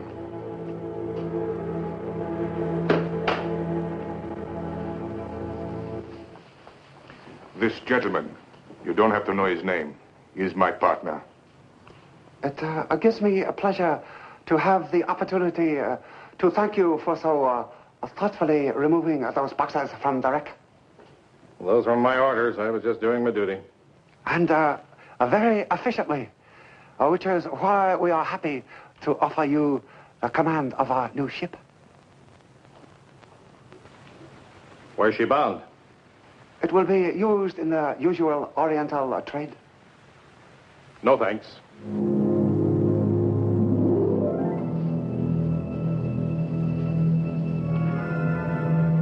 May I ask why not? Well, I just don't want to get mixed up in any dealings with the Reds. I can assure you, our operations are entirely legal. All cargoes will be inspected by the port authorities. Sure, I know. but I still don't like the business. Captain, you must consider we are doing you a service making you this offer. You must know it will not be easy to get another command here. There is also the matter of the boxes you brought through without customs clearance. If the authorities should learn of this, you might find yourself in an awkward position. Then again, you might disappear. And I am sure you wish to continue to make Hong Kong your home port.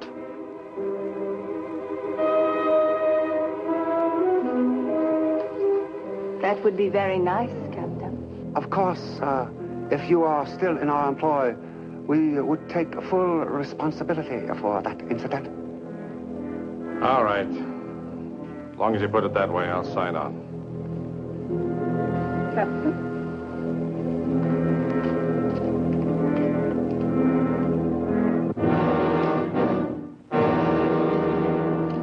You must be extremely careful.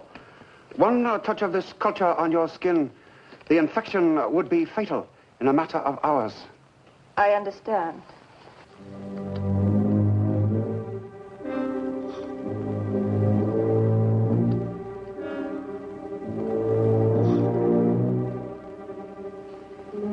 Make sure that the needle reaches at the heart of the melon. There must be enough room for the culture to keep the germs alive until they reach their destination. Kolb, when we finish with the melons, you will repack them. Make sure they are packed properly. These crates must pass under the eyes of the customs inspectors. Yes, Master.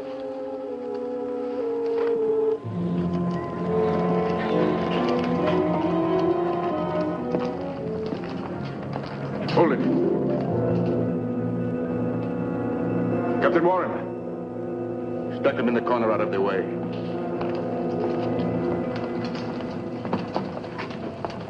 What do they want? They were questioning me about the shipwreck. Want to know how I happen to have a new command so soon. You've got nothing to worry about. You're clean. I'll handle this. Oh, Captain Warren, incidentally, I have an authorization here to inspect your cargo. Talk to Mr. Carston. He's the owner. The usual procedure, I suppose. My man will help you if you need him. Well, thank you. We'll probably want to open one or two cases. Exporting melons to China, Mr. Carston? Isn't that rather like carrying coals to Newcastle? No, sir. They are just ship's galley stores. Of course.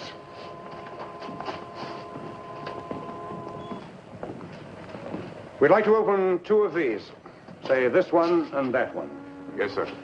You, get a bar and come over here. Yes, sir. And then will you please probe this one for any concealed containers? That top one, please, and that.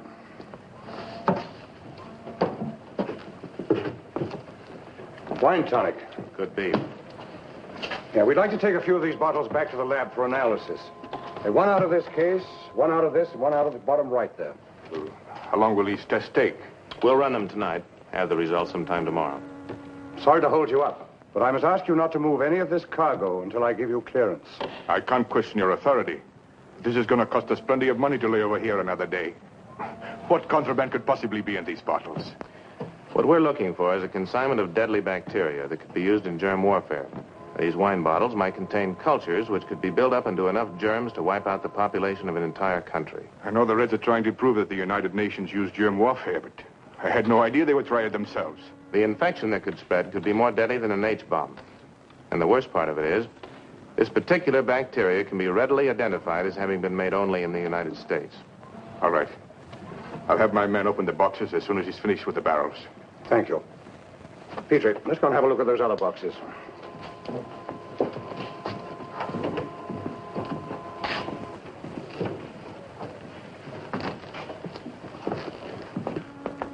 All this stuff has to sit out here overnight. Who's the watchman? Chinese. I don't know his name, but he seems to be all right. Maybe, when he's awake. You sleep aboard, don't you? Sure. Then I want you to check up on him during the night. There's been a lot of pilfering going on around here, and we don't want to take any chances. All right. And be sure to keep your eyes on the melon. Some dock loafer might pick them up. Sure. No dice, Betty. The only damage this stuff can do is to give you a hangover. Dennis? It's wine tonic. Nothing else. So, we draw a blank. But you know, Peter, I'm still suspicious of that cargo. We know there were germs on the Carfax, and now we have the same owner and the same captain taking another ship up the coast. If there are germs hidden somewhere in that cargo, they can only live for a limited time without refeeding. How long do you think you can stall off in Carson's clearance? Not too long, but at least we can hold him up until tomorrow afternoon. So long.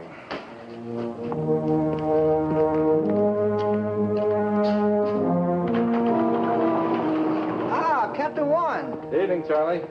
Say, the loading crew should be here in a half hour. Why don't you knock off? I'll take over. There. You're a good man. Thank you, sir.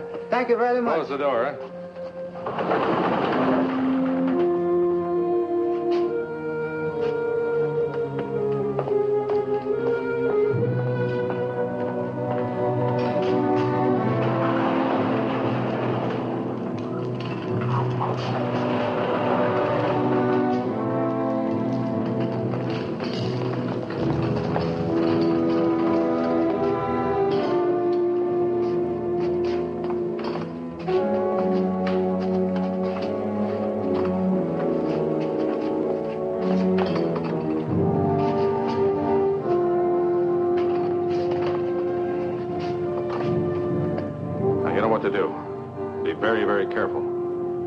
To drop one of these crates.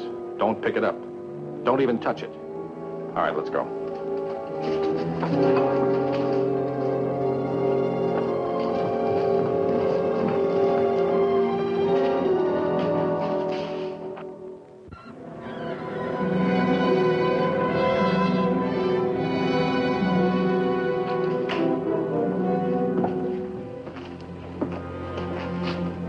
Morning. Get the clearance yet? No.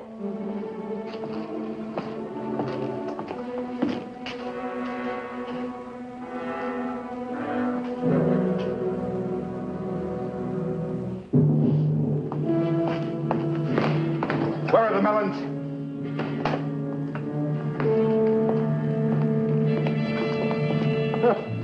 It's funny, they were here when I checked with the night watchman last night. What time? 4 o'clock. Didn't I tell you to keep a special watch on those melons? Look, it's not my job to stand around here watching cargo. Besides, what's all the fuss over a few crates of melons? I suppose you didn't hear that doctor talking about the germs hidden in the cargo. You're standing right next to him. Sure, I did, but he was just guessing. Besides, it's none of my business. You're right, it isn't. Hands off of me. You move those crates. I know it. You're going to tell me where they are if I have to beat it out of you. Oh, you are, huh?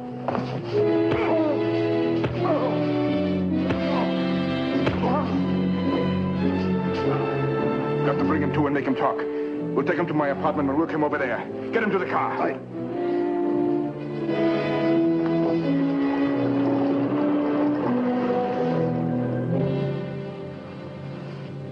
You will continue, please.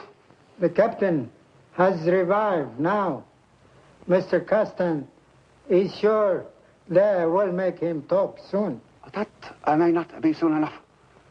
Has Sir Dennis brought the clearance papers to the warehouse yet? No, master. But he undoubtedly will soon. And when he discovers the melons missing, he immediately will start a search for Castan. Does anyone around the waterfront know where he lives? Perhaps the man at the Blue Dragon. Then I'll go there at once and tell him not to tell anyone. I will, master. Captain Warren was at the warehouse.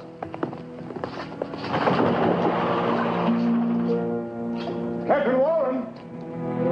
Captain Warren! Hey, Petrie. Weren't there some crates of melons there yesterday?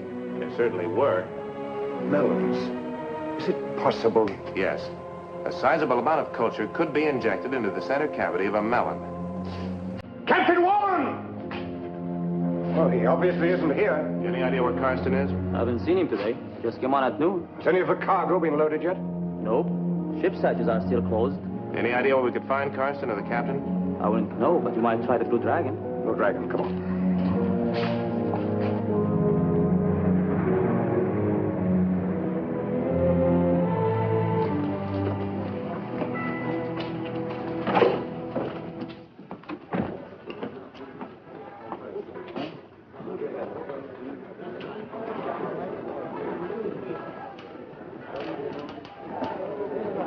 How do you do, gentlemen?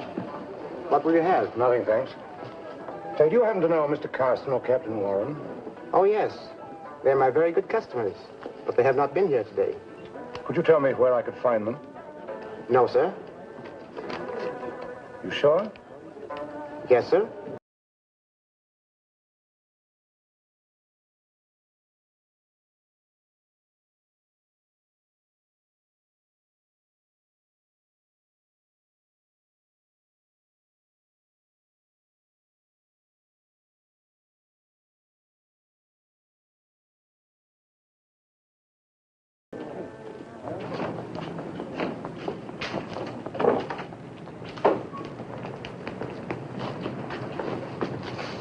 Which one was it? The little man who moved up to the bar. You know him? I think he's one of Fu Manchu's spies. We should have recognized this scheme as Fu Manchu's. It's been so cleverly organized.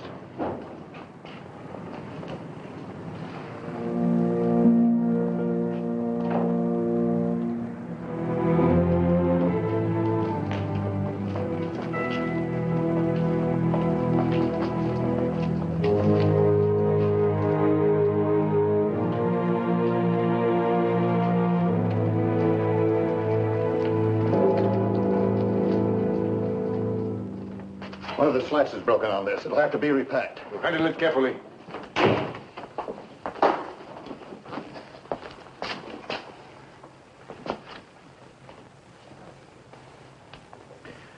You see, Captain, you could have saved yourself all this trouble if you told us where the crates were sooner. Still all right. I've stalled you long enough. Ship can't sail now, or ever.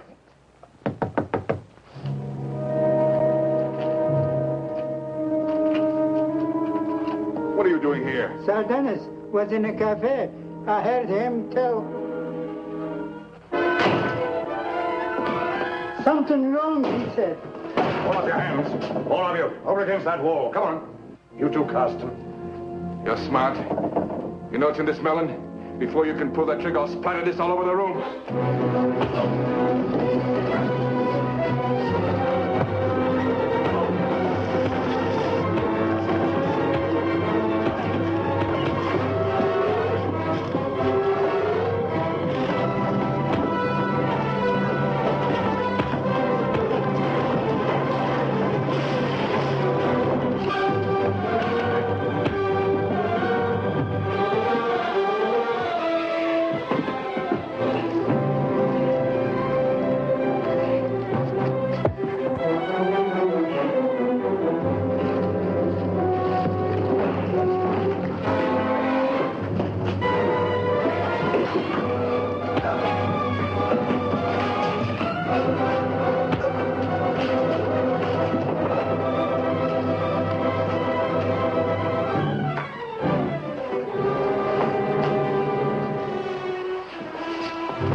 We must go at once.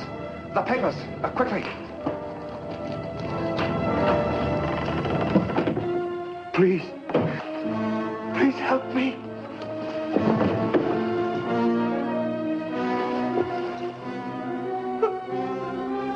The germs? Obviously. And the longer we stay in the room with him, the more dangerous it becomes. Go at once.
life and death, good and evil, two sides of a chess game, two forces in the universe, one magnificent, the other sinister.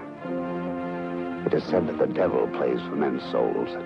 So does Dr. Fu Manchu. Satan himself, evil incarnate.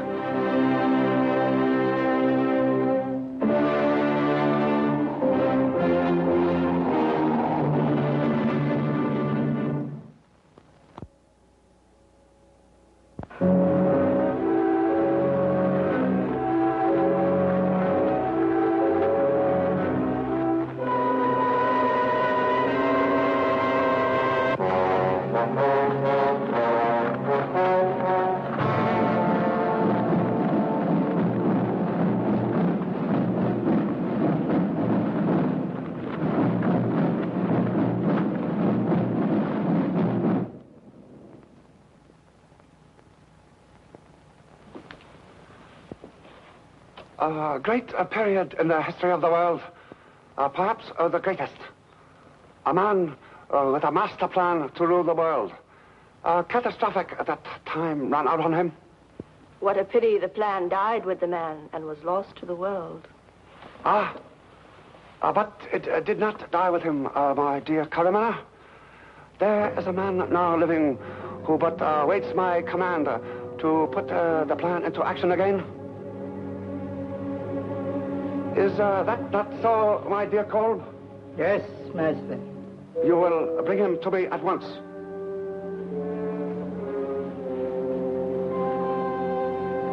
You know the great American plastic surgeon, Dr. Harlow Henderson, of whom I have spoken? Yes. You will see to it that he also is brought to me at once. Yes, Master. When they are brought together, these two, we shall be ready to put our master plan into effect.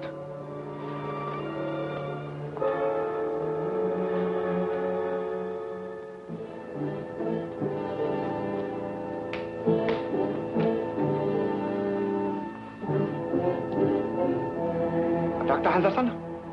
Yes? I am Dr. Fu Manchu. My assistants inform me you wish to know why you are here and why I am holding you prisoner. Come with me, and I will show you.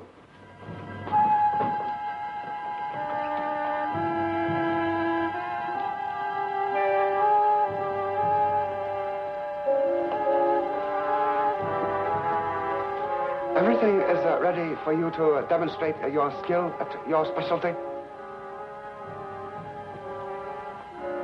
Who is the patient? A very good friend of mine. Why here? This is makeshift.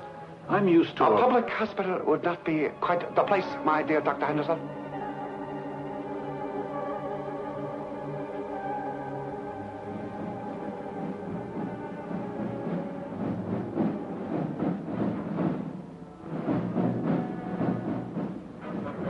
It can't be. But you are wrong. It is.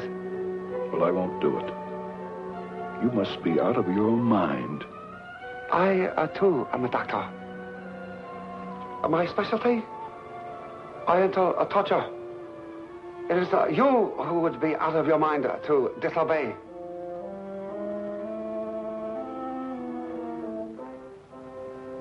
I'm Dr. John Petrie of the Surgeon General's office. My good friend, the famous plastic surgeon, Dr. Harlow Henderson, had disappeared, as though the earth had swallowed him up. The police were baffled, and my assistant, Betty Leonard, and I pitched in and tried to find some clue at the doctor's office. All we knew was that Dr. Henderson had received an emergency call, and that he left his office without telling his nurse where he was going. No, these are just medical notes, Betty. John, what date did Dr. Henderson disappear? 15th, why? Well, his calendar says the 16th. Do you suppose the address, the place where he went on the emergency call, might be on the page marked the 15th, if we could find it? Well, he probably tore the page off and took it with him. But we can look.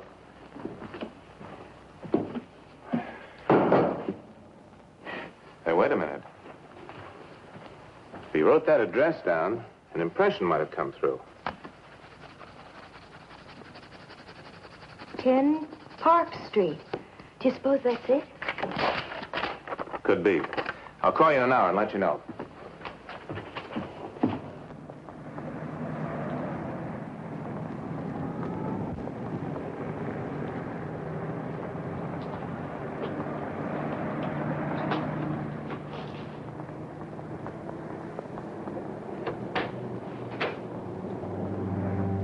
looking for Dr. Henderson.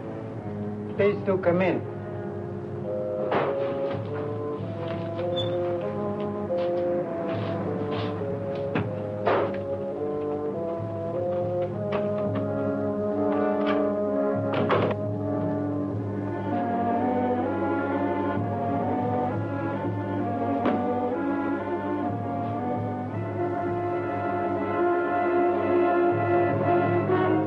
Show him in.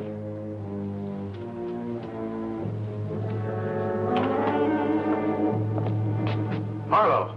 Petrie, Fu Manchu. How very bright of you, my dear Dr. Petrie. Harlow, what's this all about?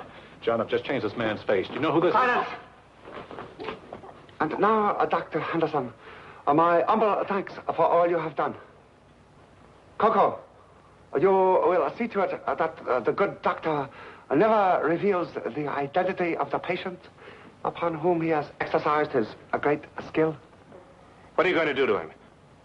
If the mere thought upset you so, Dr. Petrie, come with me into the next room. Do as you told.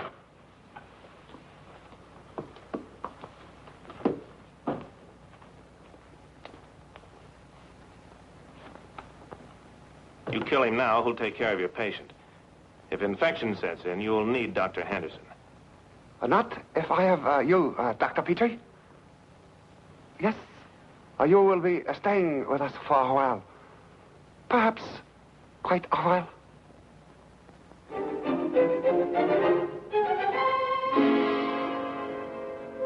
Tarantula.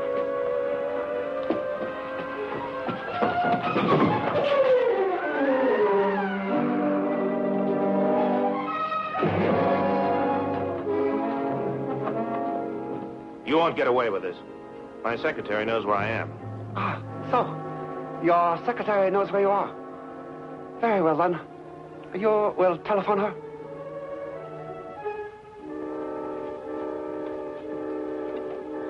Please, do not force me to subject you to the same fate as Dr. Henderson, my dear Dr. Petrie. Telephone her. Say what I tell you to say.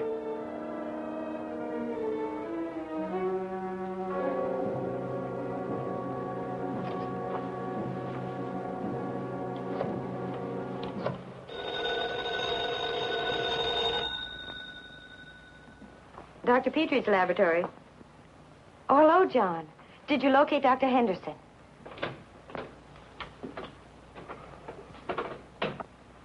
Oh, I'm so glad. Uh-huh. Well, when do you expect to get back? Uh-huh. Well, good luck. I'll see you then. Goodbye. Petrie? Uh-huh. He found Dr. Henderson. Oh, that's wonderful. I told him not to worry so much. Well, everything seems to be all right. He and John are going on a secret mission for the government. They'll be gone a while. Just how long, John couldn't say. Secret mission for the government? Well, tell the old boy to get in touch with me as soon as he returns. All right, I will. Goodbye, Sir Dennis. Bye, Betty.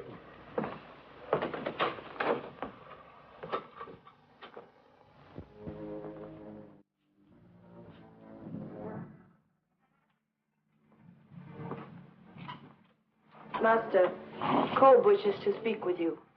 He and Coco have just returned from their mission.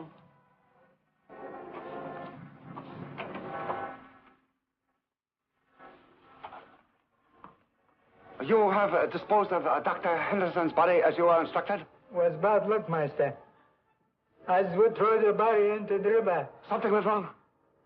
The police saw us, Master. Then the police have the body. I'm afraid so. Dr. Petrie's secretary knows our address. She thinks Dr. Petrie and Dr. Henderson are together. We must be leaving at once. Pack everything that could lead the police to us and leave the rest. Hurry. Hello, Betty. Did you send for me? Yes.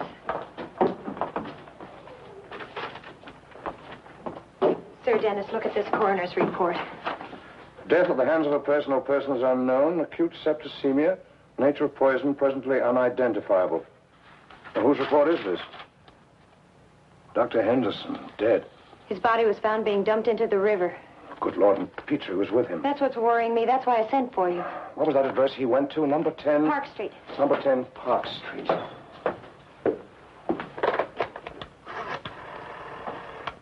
Operator, get me the priest, quickly.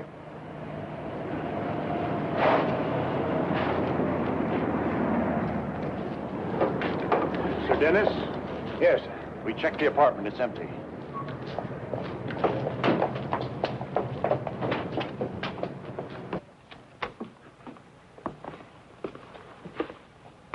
From the looks of things, they left in a hurry. We searched this place with a fine-tooth comb. This is what we came up with. The crumpled papers are from the wastebasket. Perhaps you'd like to see what's in here.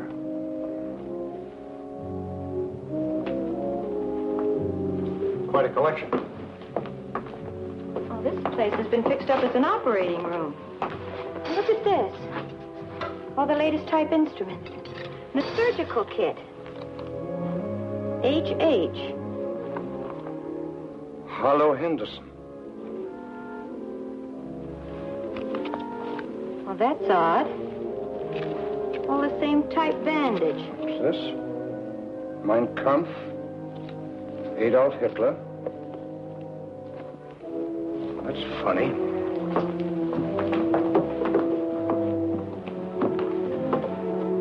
Motion picture film. Scenes of Hitler's Germany. And look at this. This is the page from Dr. Henderson's calendar John took with him. What do you make of all this, Sir Dennis? I don't know, Betty. I'm just as bewildered as you are.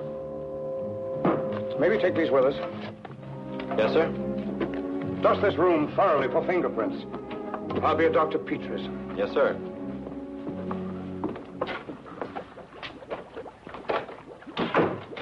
Betty, have you finished the blood test on Dr. Henderson yet?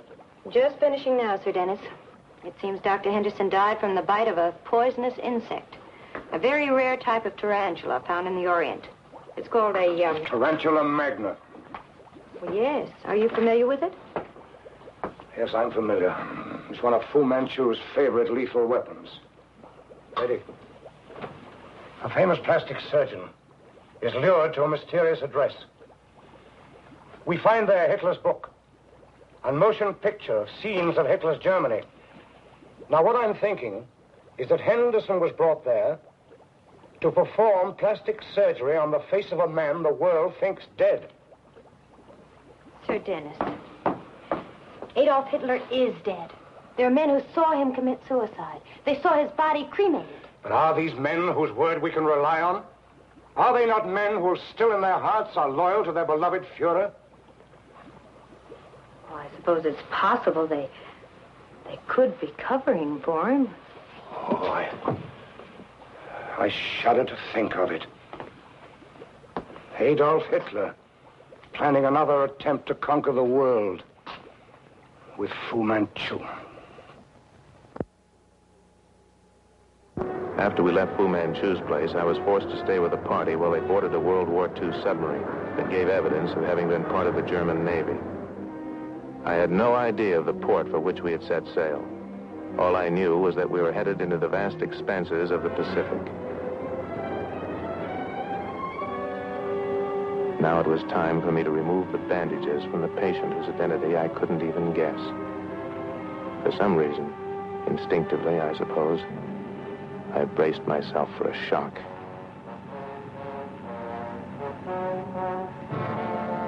Hand me the mirror.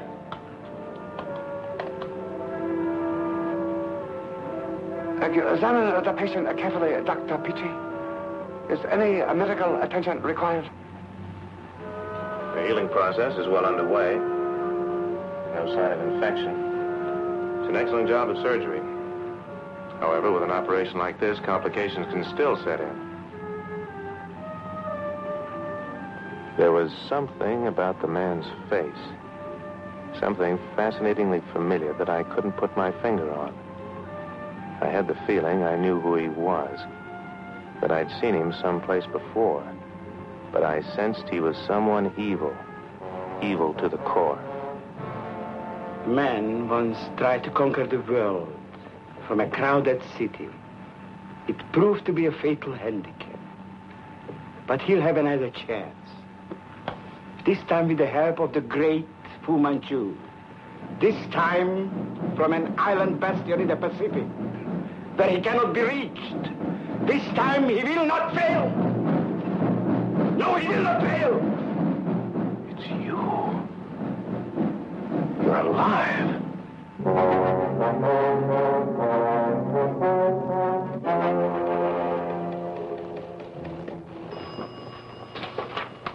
Here's something coming in code. Over a week now. Not a trace of Fu Manchu and his party. They must be somewhere. Times like this, we realize how big the world really is. Singapore reports. Field operator has spotted a party, including 2 Caucasians, male adults. 1 female Eurasian adult, 1 Eurasian dwarf, 1 Oriental male adult, and... That's our party. Singapore, eh?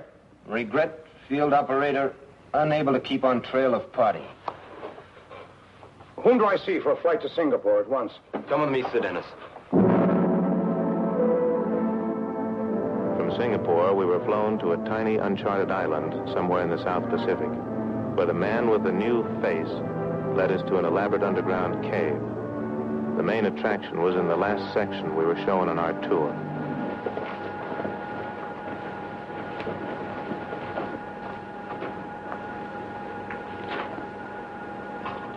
This is the laboratory, my dear Dr. Fu Manchu, I was telling you about. This is where I spent much of the past 10 years with my loyal scientists.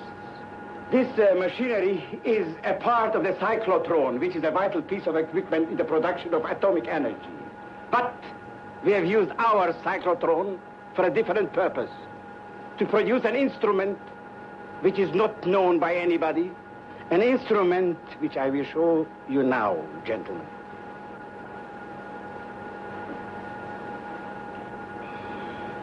It looks simple, but the distraction and havoc it can cause is unbelievable.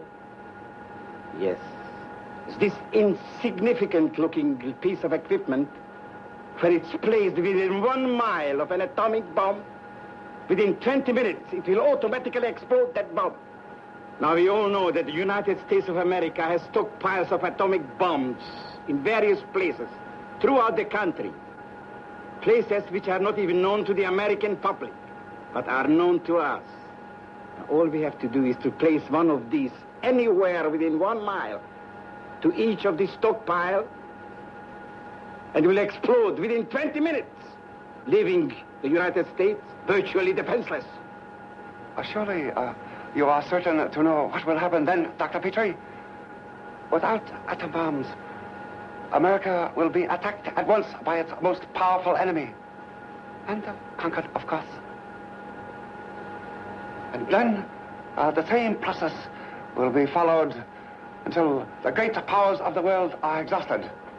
And then we will step in, subdue the little countries with our 5th columns that stand ready to march.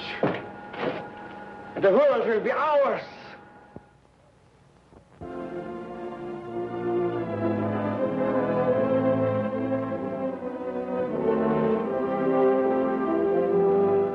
Sir Dennis, Miss Leonard. How do you do, sir? I got your message to stop by. Is there any news? No. Sorry. I only wanted to take you over and have you meet my assistant, who'll be in charge of this office during my absence. Are you leaving? For a while. Special assignment. To a place that doesn't even show on the map. Oh, really? An uncharted island apparently somewhere in the South Pacific. We've had a report of atomic fallout in that area, a very slight degree, of course, as though someone were experimenting with atomic energy. Someone unauthorized, of course. Completely unauthorized by every member of the World Council of Nations. I'd like permission to go with you. Sir Dennis, are you thinking it might be Fu Manchu? Yes, Fu Manchu and that unholy partner of his. Fu Manchu and who? I'll explain later. Will you take me? I see no reason why I can't. I'm flying down with a group of commandos in case we have to land and fight. Be at the airport in an hour. Well, thank you, sir. I'll be there. Goodbye. Goodbye. Bye. Bye.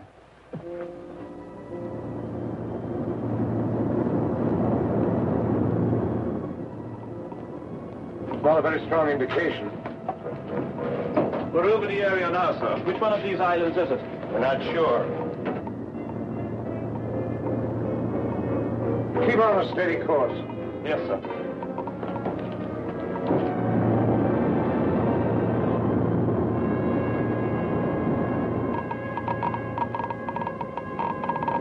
That's it. Look at the needle.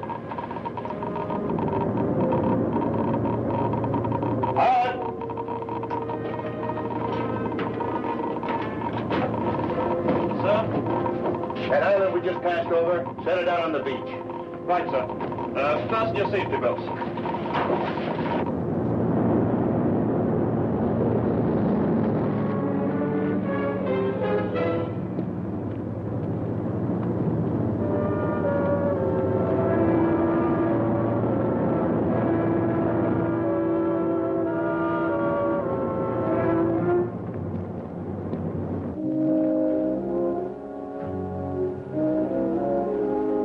We have already manufactured sufficient of these triggering instruments to fill our needs.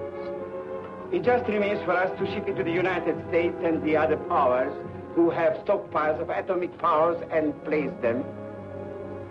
So, you see, Dr. Petrie, the day is practically at hand. You're insane, both of you. What do you expect to gain if you destroy almost all of civilization? Something you would not understand? Power.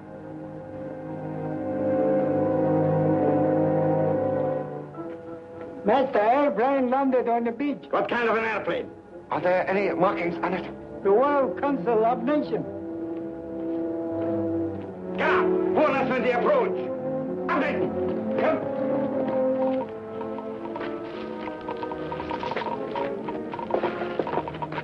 Not a sign of life. The radioactivity seems to increase in that direction.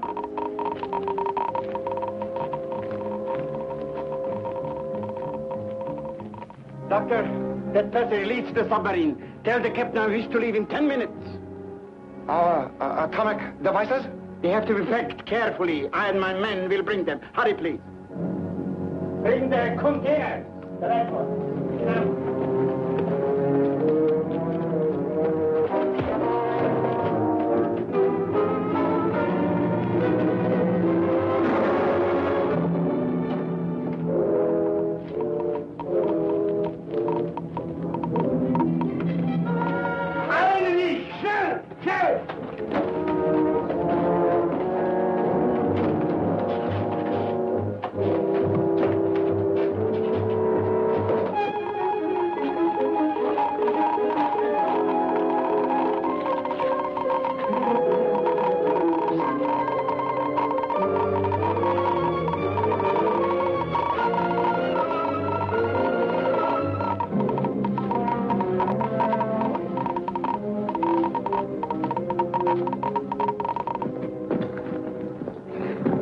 In here.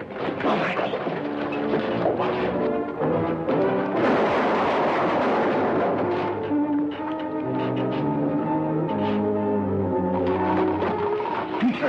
Don't go in there. The man with a new face set himself for a fight, but Dr. Fu Manchu started to show that well-known streak that ran up his back. Stand back! Stand back or I destroy all of you!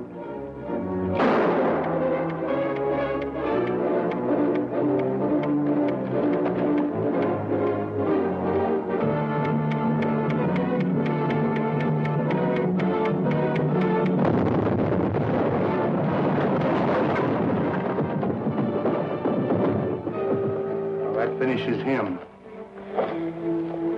You still think he was the man who was supposed to have died in Berlin years ago? I don't know. But if it was, he's dead now. Well, whoever it was, another enemy of civilization is gone.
and death, good and evil, two sides of a chess game, two forces in the universe, one magnificent, the other sinister.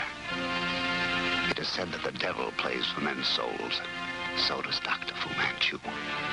Satan himself, evil incarnate.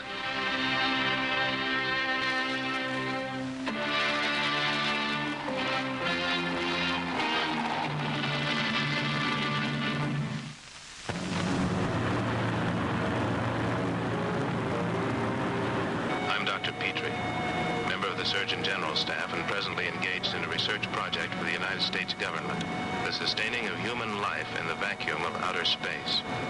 I was on my way to Alma Madre, New Mexico, where the U.S. Armed Forces maintain an advanced rocket testing station. We were moving along without any particular incident until... Anything wrong? Nothing too bad, sir. The beam went off. Probably a power failure. I didn't think much about it at the time. We flew along on instruments for a while. Then, just as suddenly, the beam signal came on again. Here we are, sir. We're a little off course, but we'll be back on.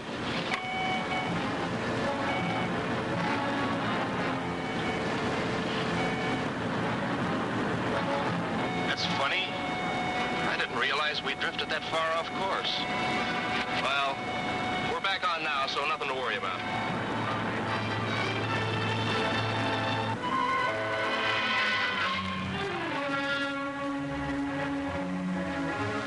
This is the fourth missing plane in as many weeks. First a transport, then an Army bomber, a government personnel plane, and now an Army transport. 3 of them missing along the southern coast, 1 off the Pacific coast. Coincidence? Sabotage? You take it from there.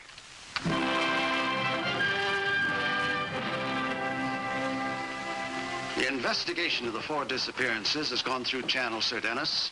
I can assure you no stone is being left unturned. I intended no criticism, sir. It's just that Dr. Petrie happens to be a very particular friend of mine, and I'd like to offer whatever help I can. Well, I don't see why that can't be arranged. You're very highly regarded here, sir. Thank you, sir. Has the investigation turned up anything significant yet? Yes, we're convinced the disappearances were deliberate, not accidental. Sabotage, eh? Oh, would you see that Sir Dennis is supplied with complete reports of the 4 missing planes, Miss Hadley? I'd prefer not to give you our opinions on that matter, Sir Dennis. I'll be very interested to see if you arrive at our conclusions. There'll be a full committee meeting here Thursday. We shall expect you then. Well, thank you for your cooperation, sir. Thanks. Goodbye, sir. Good day. Thank you.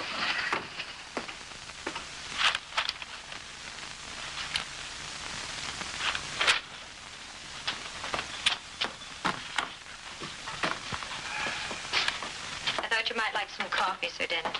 Well, thank you, Betty. How's it going? No doubt about those 4 planes being deliberately pulled off course. Automatic beam stations were tampered with in every instance. Thank you. Even madmen make sense, but this deliberate murder. I'm not at all sure that it was murder. I don't understand. I've gone over and over the backgrounds of these 4 men missing in these 4 planes. And there emerges a pattern. Each plane carried an authority on some phase of space science. Space science? Precisely. Dr. Petrie, an authority on space medicine. Others missing were a meteorologist, an astronomer, aerodynamics engineer. But who'd want to destroy minds as brilliant as this? Daring and brilliant enough to look into the future. That's just the point, Betty. I'm not sure that these minds are destroyed. I believe these men are still alive. But, Sir Dennis... Do you have any idea what a valuable and potent weapon a man-made satellite would be? Well, I've heard Dr. Petrie on the subject, but I didn't pay much attention. Just imagine this is the satellite, shot out beyond the Earth's atmosphere, where it stays in a vacuum, beyond the pull of Earth's gravity. A space station from which man could observe the Earth. Well, Dr. Petrie was trying to tell me something about that the other day. How man can survive under great atmospheric pressure, nervous strain, artificial oxygen. But it seems so unreal and fantastic. Now it does, Betty, but 10 years from now it won't. That's why far-sighted men of genius find this study so fascinating. As the Earth turns beneath this space station, every country in the world would come under observation. Rockets could be fired at any place on Earth during wartime, no matter how remote. Men on this space station could get a televised view of any activity here on Earth. A spy system that would outmode anything we know of today. I could go on and on explaining the possibilities, Betty, but I'm sure you get the point. The man who first succeeds in getting a manned satellite into outer space would not only observe the Earth, but he would control it. I see. That's why we can't afford to lose these men. Our research will be set back 5 to 10 years by the nation who has these men. They'd be that much ahead of us, wouldn't they? Precisely. But which nation? May not necessarily be a nation, Betty. It may be a syndicate. Or a man like Fu Manchu.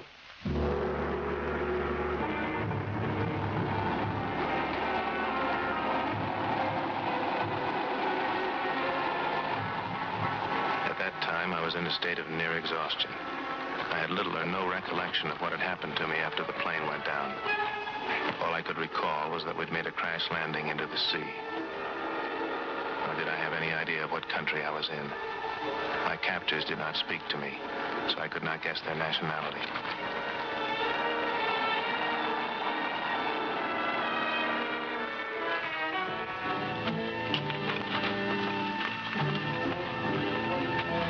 Then, suddenly, there he was.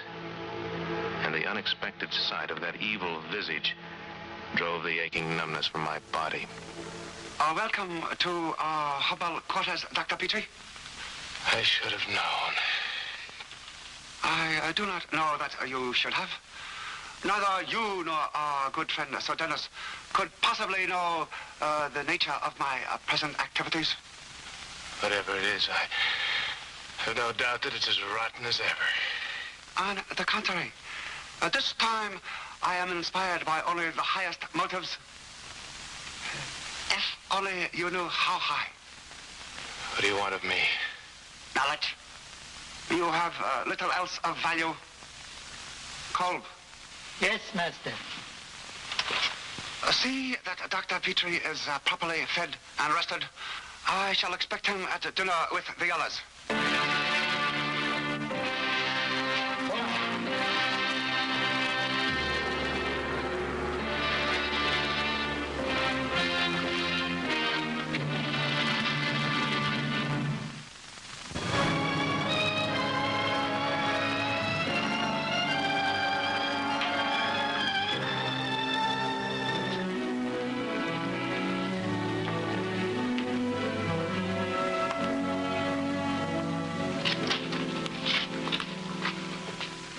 Smith, British Intelligence.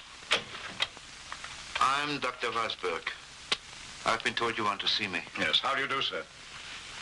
I haven't much time. We are planning to launch a rocket in a few minutes. Well, I won't keep you long. This is a question of security, I understand. Yes. 4 other space scientists, such as yourself, have been lost in airplane mishaps. I know. Unfortunate. In this work, we need them all. We have reason to believe that you may be next on the list. I? Furthermore, I have a feeling that your fellow scientists are not dead, and I intend to find them. And if they are dead? Well, my reason for feeling they're alive stems from the same reasoning that prompts me to believe that you're next on the list. So far, each of these 4 missing scientists has been a specialist in some field of space science. That is true. Petrie, authority on sustaining life in the conditions of a vacuum. Saunders, astronomer. Kerensky, aerodynamics, and Muller, meteorology. Exactly. 4 men whose knowledge is essential to an exploration of outer space. 4 men whose work would ultimately be useless unless they could get to outer space. And to get there, they would need an expert in guided missiles. You. I'm beginning to understand. Then it doesn't seem too fantastic? I've survived 2 wars and many governments. My work has carried me far beyond ordinary human misery. I can no longer find anything too fantastic or unendurable. Then neither would you find a man like Fu Manchu unbelievable? Of course not. He's no more unbelievable than I. You know, Doctor, yours is a rare genius. A remarkable balance between mathematics and imagination. Sometimes more of a weakness than a strength. But it's brought you where you are today. And it's also brought you to great peril. Every power-hungry nation in the world wants you. Of course. That's why I always live in a kind of concentration camp. Even though it is of my own choosing. Well, so far it's the only thing that's saved you. Which brings me to the point of why I'm here. They are beginning the test. If you will step over here, you may watch.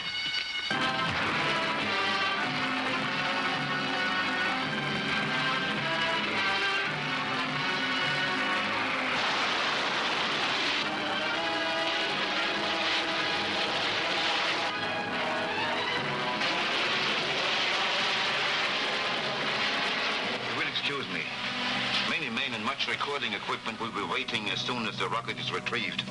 I'll be extremely busy the rest of the day. Well, thank you, sir. I'll see you again this evening.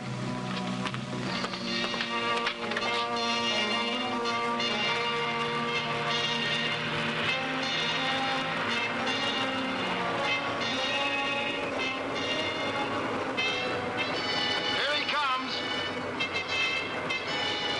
Good evening, Dr. Vosberg. Good evening.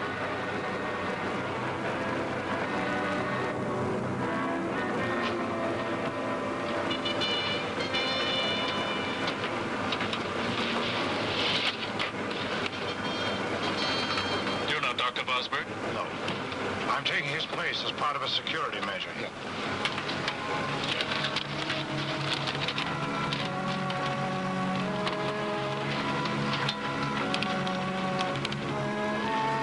Able 2604, you're cleared to taxi to runway 56. Wind calm, altimeter setting 2900. Well, do we go?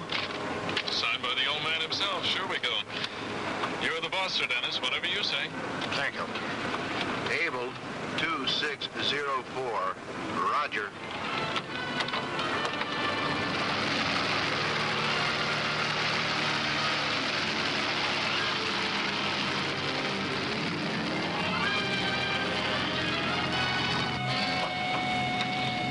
Any particular orders, sir? No, for the present, just keep flying your planned course. Yes, sir. It's only fair to tell you that if something unusual should occur, which might give us a choice of routes, our choice might result in a certain amount of danger. What kind of danger? I wish I knew. The purpose of this flight is to find out. You know, there's one thing I must tell you, fellas. If at any time that you feel that you're taking an unnecessary risk, you're free to make your own choice. Beyond that point, your duty will be purely voluntary. Is that clear? If it isn't, we'll ask questions as we go along. Right.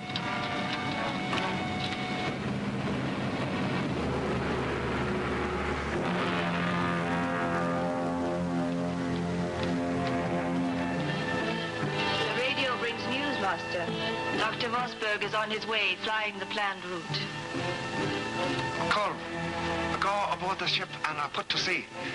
Radio our men in the States to follow the same instructions as before. Yes, Master.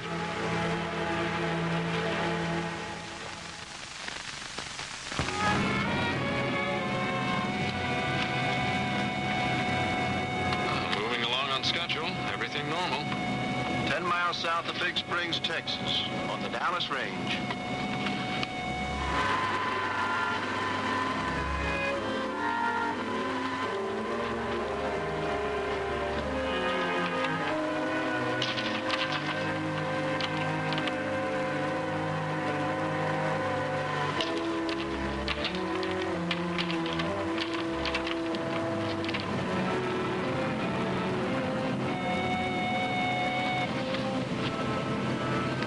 We lost our beam.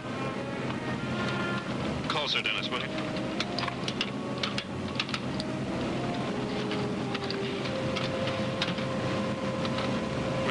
name, sir? This might be it. Army transport, Able 2604, calling Dallas, over. If you can't raise Dallas, I'll stay on this bearing until you get a fix. Army transport, 2604, calling Dallas, over. Transmitter's going out. We're not getting out to him. I'll check the fuses. If we continue on this bearing, we should be picking up Dallas. I don't understand what could go wrong, sir.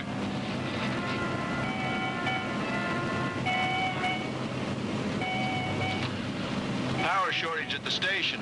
They got her fixed. Sure, of course. What kind of a navigator are you, anyway? I don't get it. I believe I do. Can you follow that beam? Still normal procedure, sir. 80 degrees off course. That's impossible.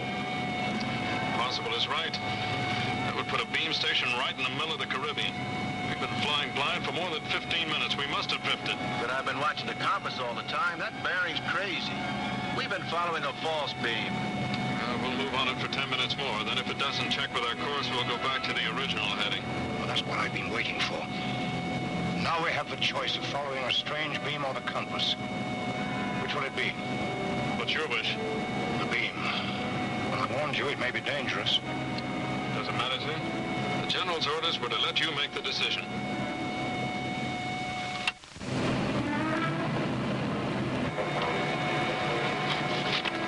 Off the coast of Mexico, approximately 50 miles north of Tampico. Can't be out of gas already. The gauges read half full. I don't understand it. Where Fu Manchu is concerned, there are a lot of things we don't understand. Switch on the reserve tanks. Not enough gas to get to the mainland.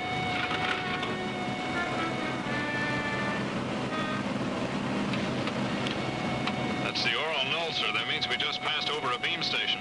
In the middle of the ocean? Let down and have a look.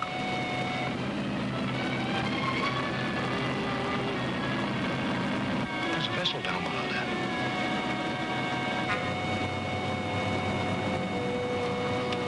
It's a beam station, all right, and plenty illegal. What now, sir? Well, if we're nearly out of gas, we don't have much choice, do we? No, I'm afraid not. Set her down as close to that craft as you can. Yes, sir.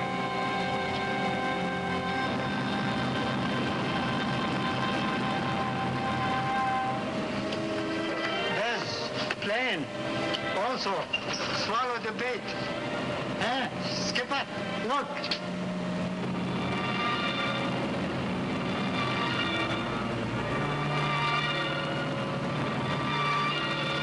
Just before we touch, brace your back against that bulkhead.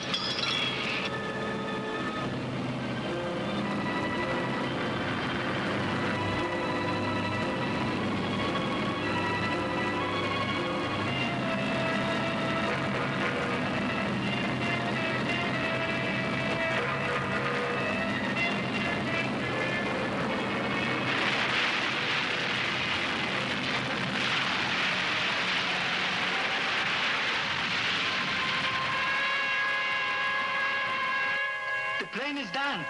Pick them up.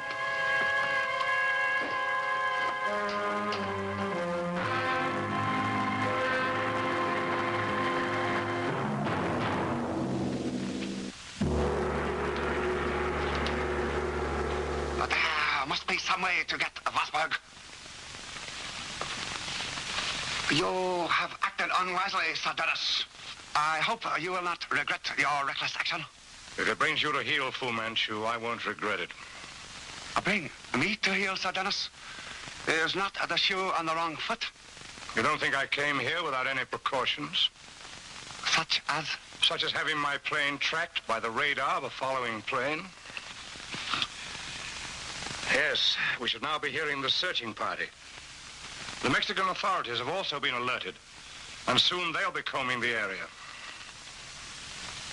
I believe, Sir Dennis, that what I have always admired about you, although most reluctantly, is your inexhaustible resourcefulness. I might well return that compliment, Fu Manchu.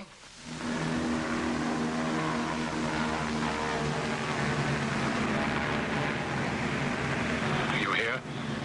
You see, I wasn't bluffing. That's just one of many. I am so humbly sorry, Sir Dennis. But I am afraid your well-laid plans have come to nothing. That's a matter of opinion. I still feel I hold the winning hand. Are you suggesting we bargain further? The only bargain I might consider would be the delivery here of the 4 scientists. And what of myself and my staff? That'll be up to those who arrest you.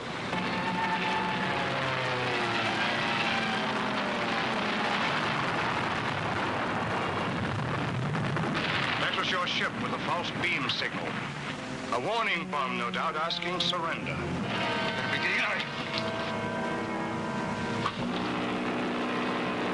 Drop the gun, trigger man, or the boss gets it.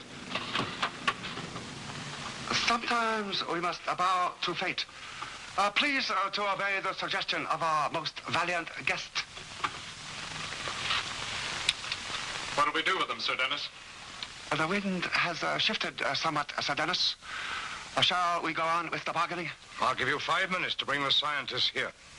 And in return for this favor? You dare bargain further in the face of a gun? Please, Sir Dennis. You do not think I will be as stupid as that? This innocent-looking instrument is in potential short-wave contact with the fuse of a bomb that rests beneath the chambers of your 4 valuable friends. One flick of the switch, and your friends will work and breathe no more. You're bluffing. Sir Dennis, you know me better than that by now. Do I touch the switch? All right, Fu Manchu. Name your terms. Extremely liberal. Freedom for myself and my staff. You'll be free to go. Beyond that, I can't guarantee. It'll be out of my hands. Beyond that, neither you nor I will have to worry, Sir Dennis. But I must have your solemn promise. You have my word.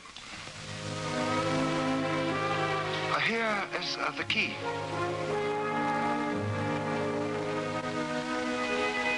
Perimeter.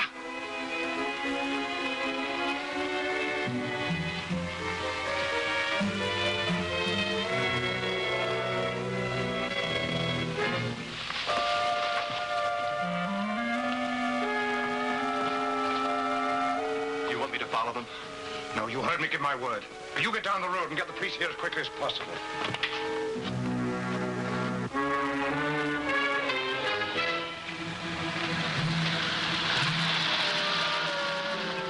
That must be the Mexican priest we've been expecting.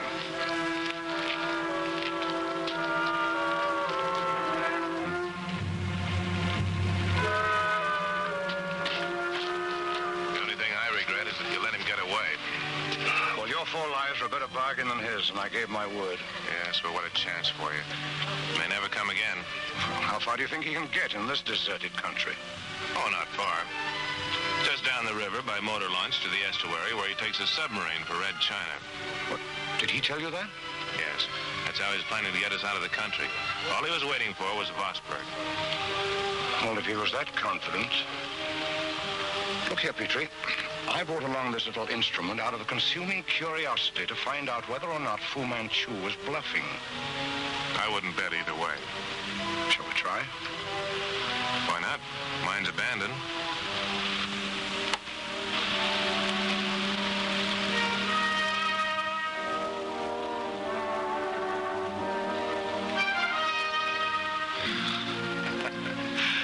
Well, it looks like this time he really took it.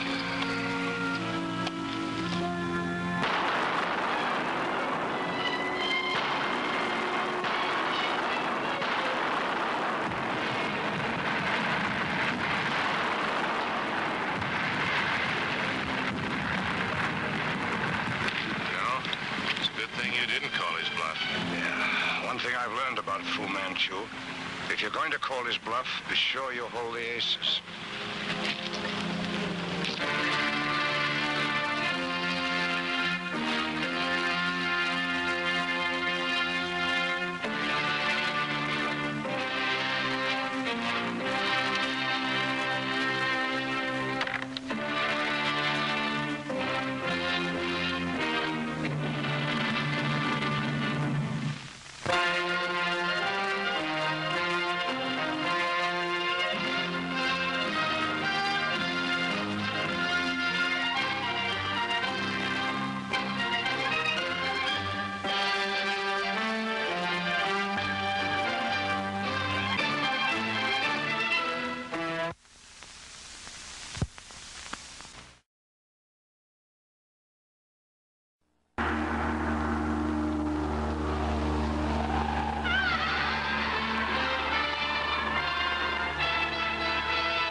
sides of a chess game.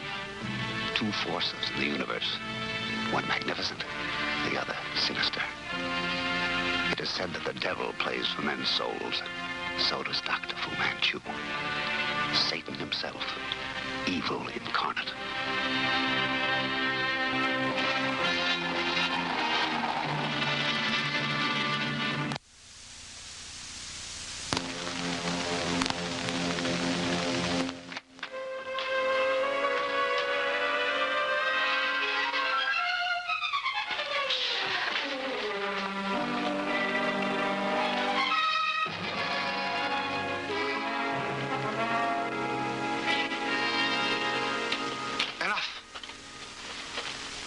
You have done well, George.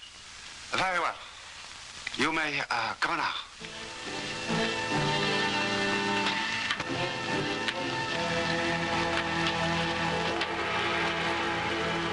So, Mr. Black, are you satisfied? Greatly impressed, Dr. Fu Manchu. Not even in my own country are we able to train our people as well. I have raised George as though he were my own. His father was an American intelligence officer in the Far East. He very nearly upset one of my most important ventures. Most unfortunate for him, he had to die. But how better could I perpetuate his memory than to educate his son in my own image? Kolb.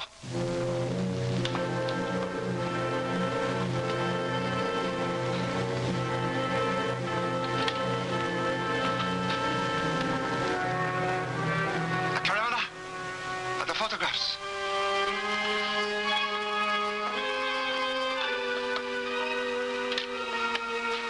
Mr. Black, you have come to me to buy time for your nation, to slow down the stockpile of new weapons this country is producing. It is quite a race, is it not? The difference between survival and oblivion. Now, this new secret night fighter the United States government is putting into production. A reliable source informs me it is the fastest fighter plane in the air, radar controlled. I know who is producing this plane.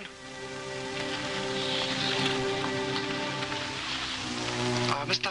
Randolph, producer of tanks during the last war. In his house, there is a man who is the cook. He but awaits my orders. Mr. Adams, president of Adams Airlines.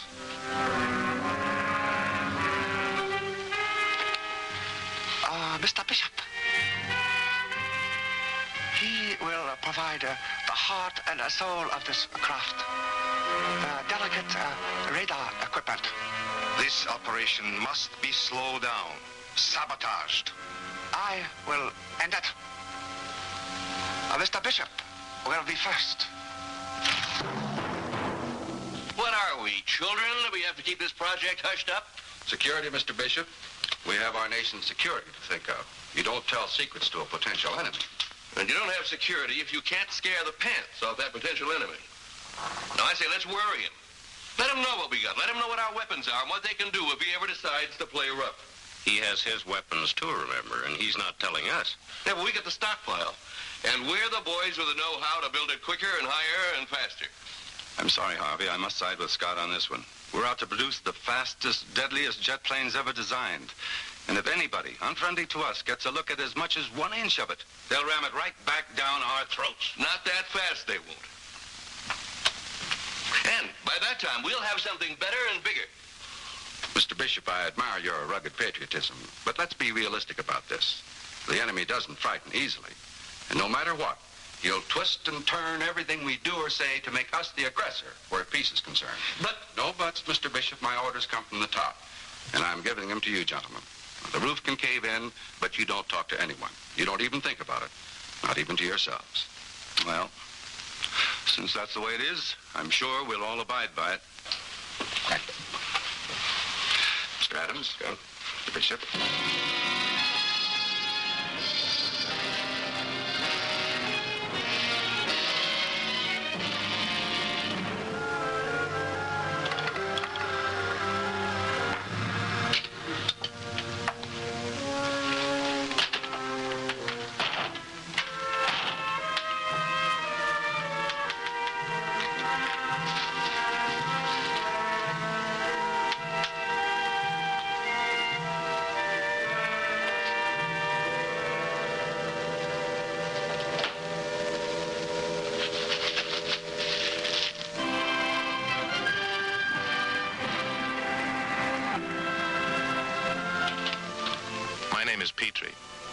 Petrie, doctor of medicine.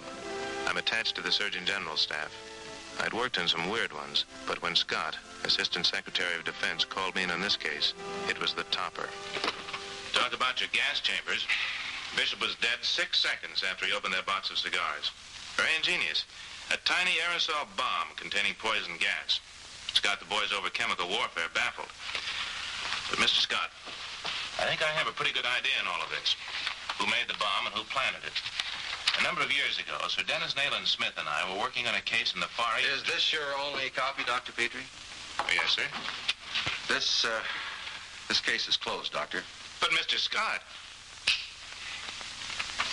Now, I know I'm under your orders, but a man has been killed, murdered, and he was killed by one of the deadliest, if not the deadliest, concoctions of poison gas ever devised. And there's only one man in this world evil enough to have created Perhaps you didn't hear me, Doctor. This case is closed. Some items are stamped for your information only, confidential, top secret. We don't even have a rubber stamp to label this one. It never happened. That's official. Well, if that's the way you put it, That's the way I put it. and you have no further need of my services.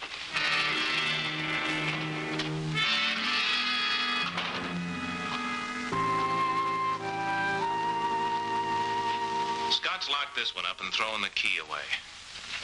Well, I don't get it. You yourself told me you and Sir Dennis traced this same poison to Fu Manchu 5 years ago. Harvey Bishop was big business. If Fu Manchu is in this, it's really big. And if it's that big and that secret, why doesn't Scott want you to help him? Why does he want to brush you off? Betty, I told you before, forget it. Besides, if Scott had given me a chance to mention Fu Manchu, he'd probably have called a doctor and had me put in a straitjacket. Please, Betty, do me a favor and just make like nothing happened, will you?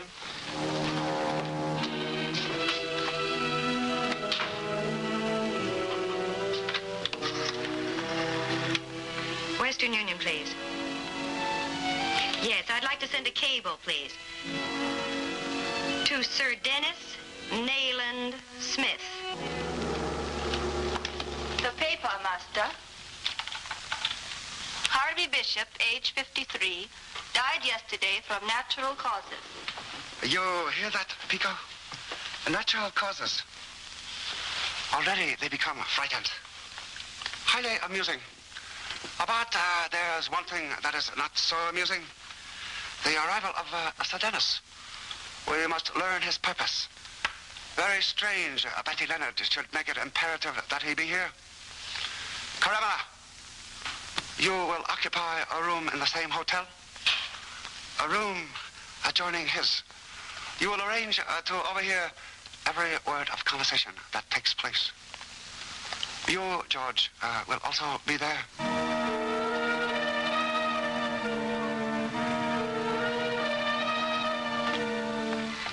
Where would you like your bags, sir? Well, put them on the bed, please, son. Your keys, sir. Thank you. Here. Oh, thank you, sir.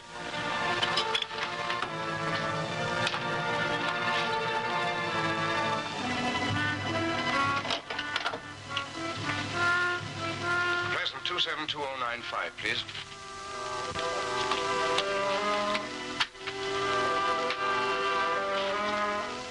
Oh, may I speak to Miss Leonard? Oh, hello, Betty. I didn't recognize your voice. I just this moment checked into my hotel room. Oh, Sir Dennis, it's good to hear your voice again. Dr. Petrie should be there any minute. So Petrie's on his way over, eh? Well, I'd better explain. He doesn't know he's coming to see you. He doesn't what? Well, it's a long story, and I don't want to talk about it on the phone, but... Well, John's hands are tied, and I took it upon myself to cable you. Sounds pretty important. It is. Well, I'll do my best to keep the old boy cool, calm, and collected. Well, thank you, Sir Dennis, and I'm sure I'll see you very soon. Of course, Betty. Yes, it was quite a pleasant trip. A little rough over the Atlantic, but we eased round through the Azores.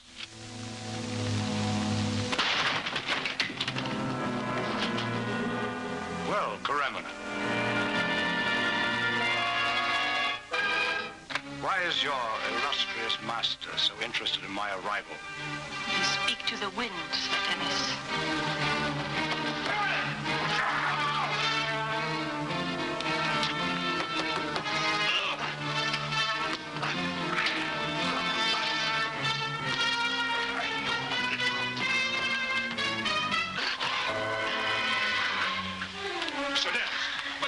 about? What are you doing here? I'll tell you later.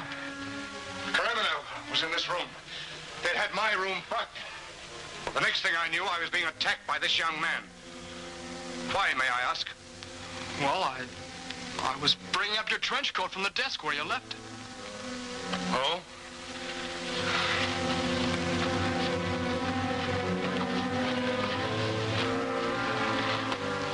I see this door to the next room open and this woman standing there and you with a gun.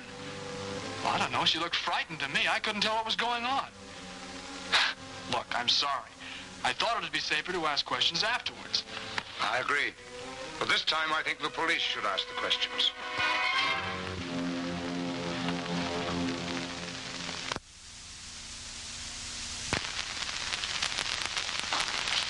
We've tried all lines of questioning, but we can't shake the boy's story.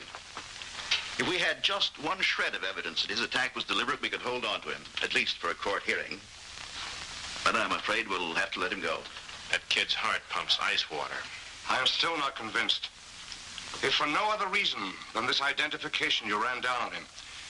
You see, the irony is, I knew the boy's father. I knew the case he was working on. Then suddenly he disappeared. His 6-year-old son and his wife, they vanished into thin air. Oh, that may be significant, Sir Dennis, and I wish I could help. But no evidence, no charges.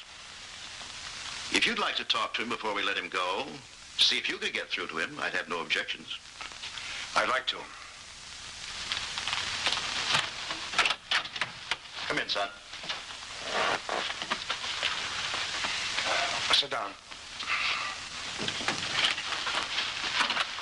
Mr. Brackett here sent your fingerprints through for the regular routine check.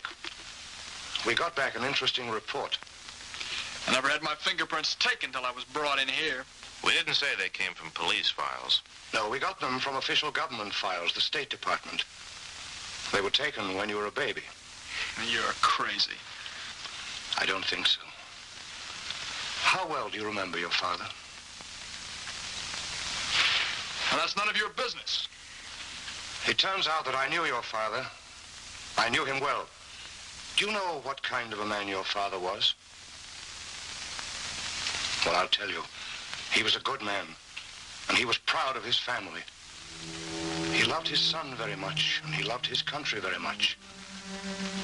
That's why he risked his life as an intelligence officer. He was stationed in the Far East. It was there that I discovered that we were both hunting the same man, only your father came closer to trapping him than I did. Too close, I'm afraid. No one ever heard from him again. From your mother, or from you. Until now, that is.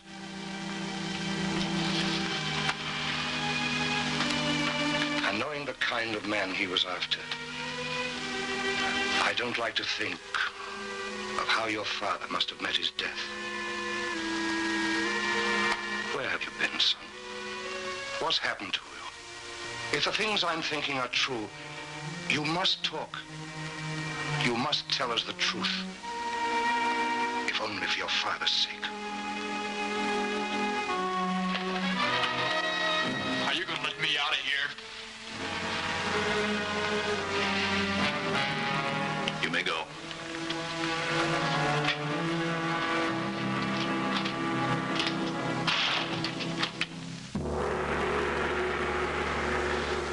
Was it not possible for George to leave with you? I knew Petrie was on his way. I could not risk staying 1 second longer.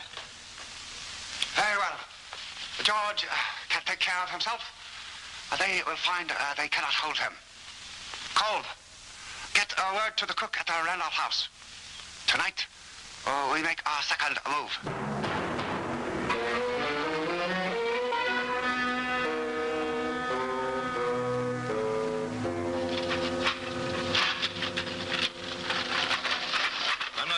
I don't think I'll eat anything, thanks just the same. Not eat anything, monsieur? Oh, but you must, monsieur. This is an old family recipe. Yes, a pièce de résistance for over 3 generations. Come, monsieur, try some. You win. Bien, monsieur, bien. And now, monsieur, for an appetizer, Some Burgundy, 1863, a delicious vintage. Please, monsieur.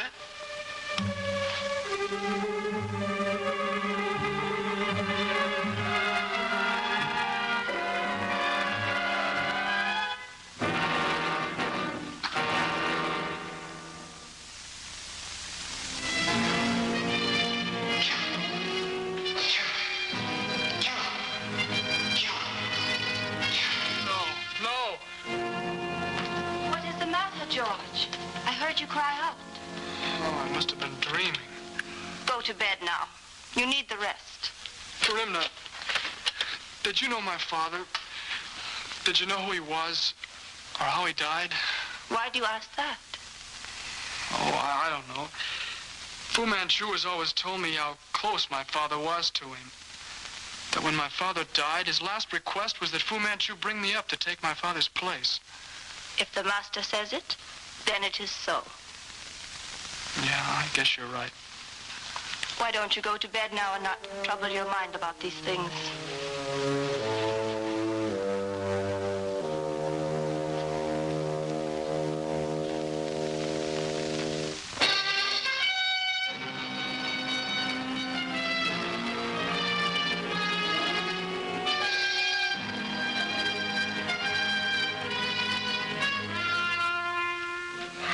We know Fu Manchu.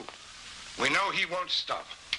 If only we knew what he was after, what his scheme was. Well, let's try to piece it together. Randolph Motors and Bishop Electronics were two top producers of vital material during the war. Now, if this were something ordinary, Scott would handle it in an ordinary way. No news blackout, no hush-hush. Petrie, suppose the Bishop Electronic Company were consigned to make a radar unit. And the Randolph Motor Company, a power plant. Now, this is just supposition, mind you, but let's take it a step further. Who would be next in line to build a plane to house these parts? Well, let's see. There's Horton, Fairview, Adams. Adams? Well, they have a plant here in the city, don't they? Yes, they're building experimental guided missiles for the government, as well as new type planes. Come on. Perhaps Adams will talk.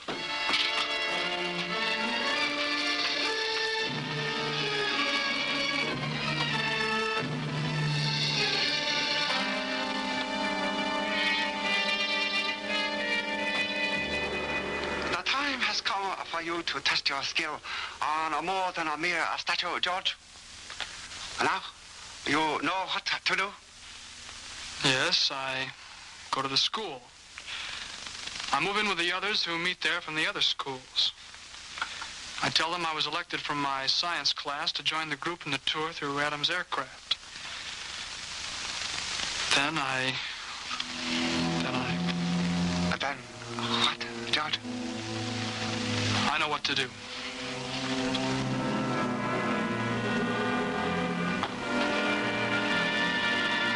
Cole. He has been acting strangely. See that he is watched. If he should fail, we have another to complete the third and final assignment. Yes, Master.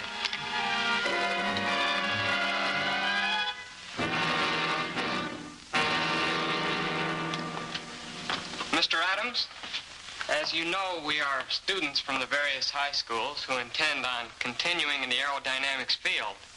We'd all like to thank you for letting us tour through your plant. Well, you're certainly very welcome. Gang, we've come a long way since a couple of brothers spread their wings and left the ground at Kitty Hawk a little over half a century ago. We had a first then, and the United States is going to continue being a leader. That's why you young men and women sitting here hold the key to the future security of our nation, because you'll be the scientists of tomorrow. And all of our strength and all of our hopes for peace and happiness will depend on you. Yours will be the brains to plan the destiny of this nation, of the world. And all that we who have fought to preserve our democratic ideals and principles ask of you is use your brains well. Thanks for coming. Thank you, Mr. Adams. It's a pleasure to have you all. That's always nice, isn't it? I enjoyed that. Well, nice school.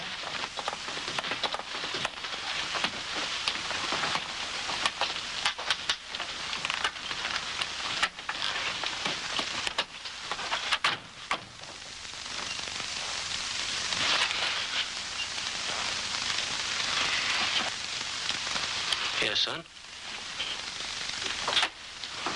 Mr. Adams, could I ask you a question, please? Of course, son. It's about, well... Yes?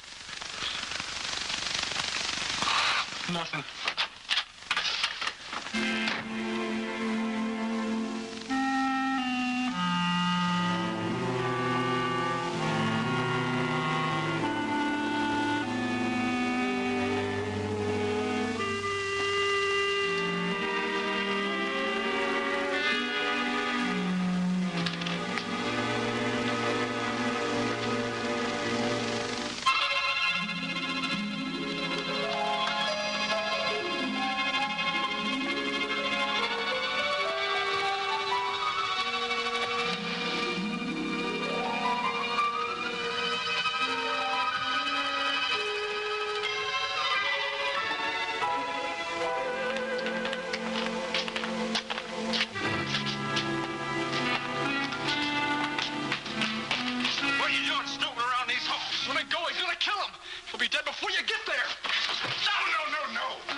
You failed, Georgie. You shall die for this. Can't get him out of here. Yes, sir. All right, now, boy, let's have it. I came here to kill you, but I couldn't go through with it. I couldn't.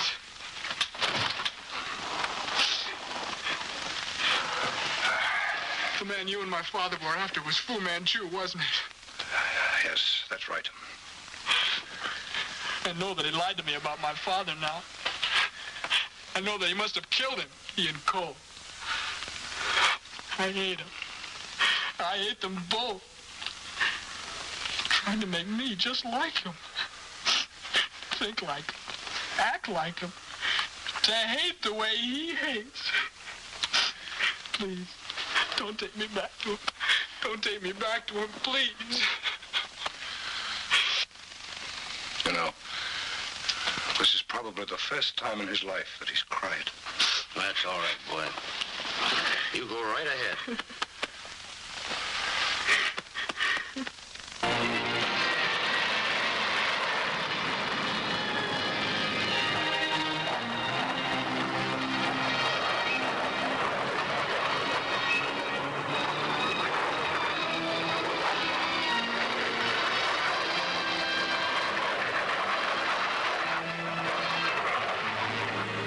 Congratulations, Mr. Adams.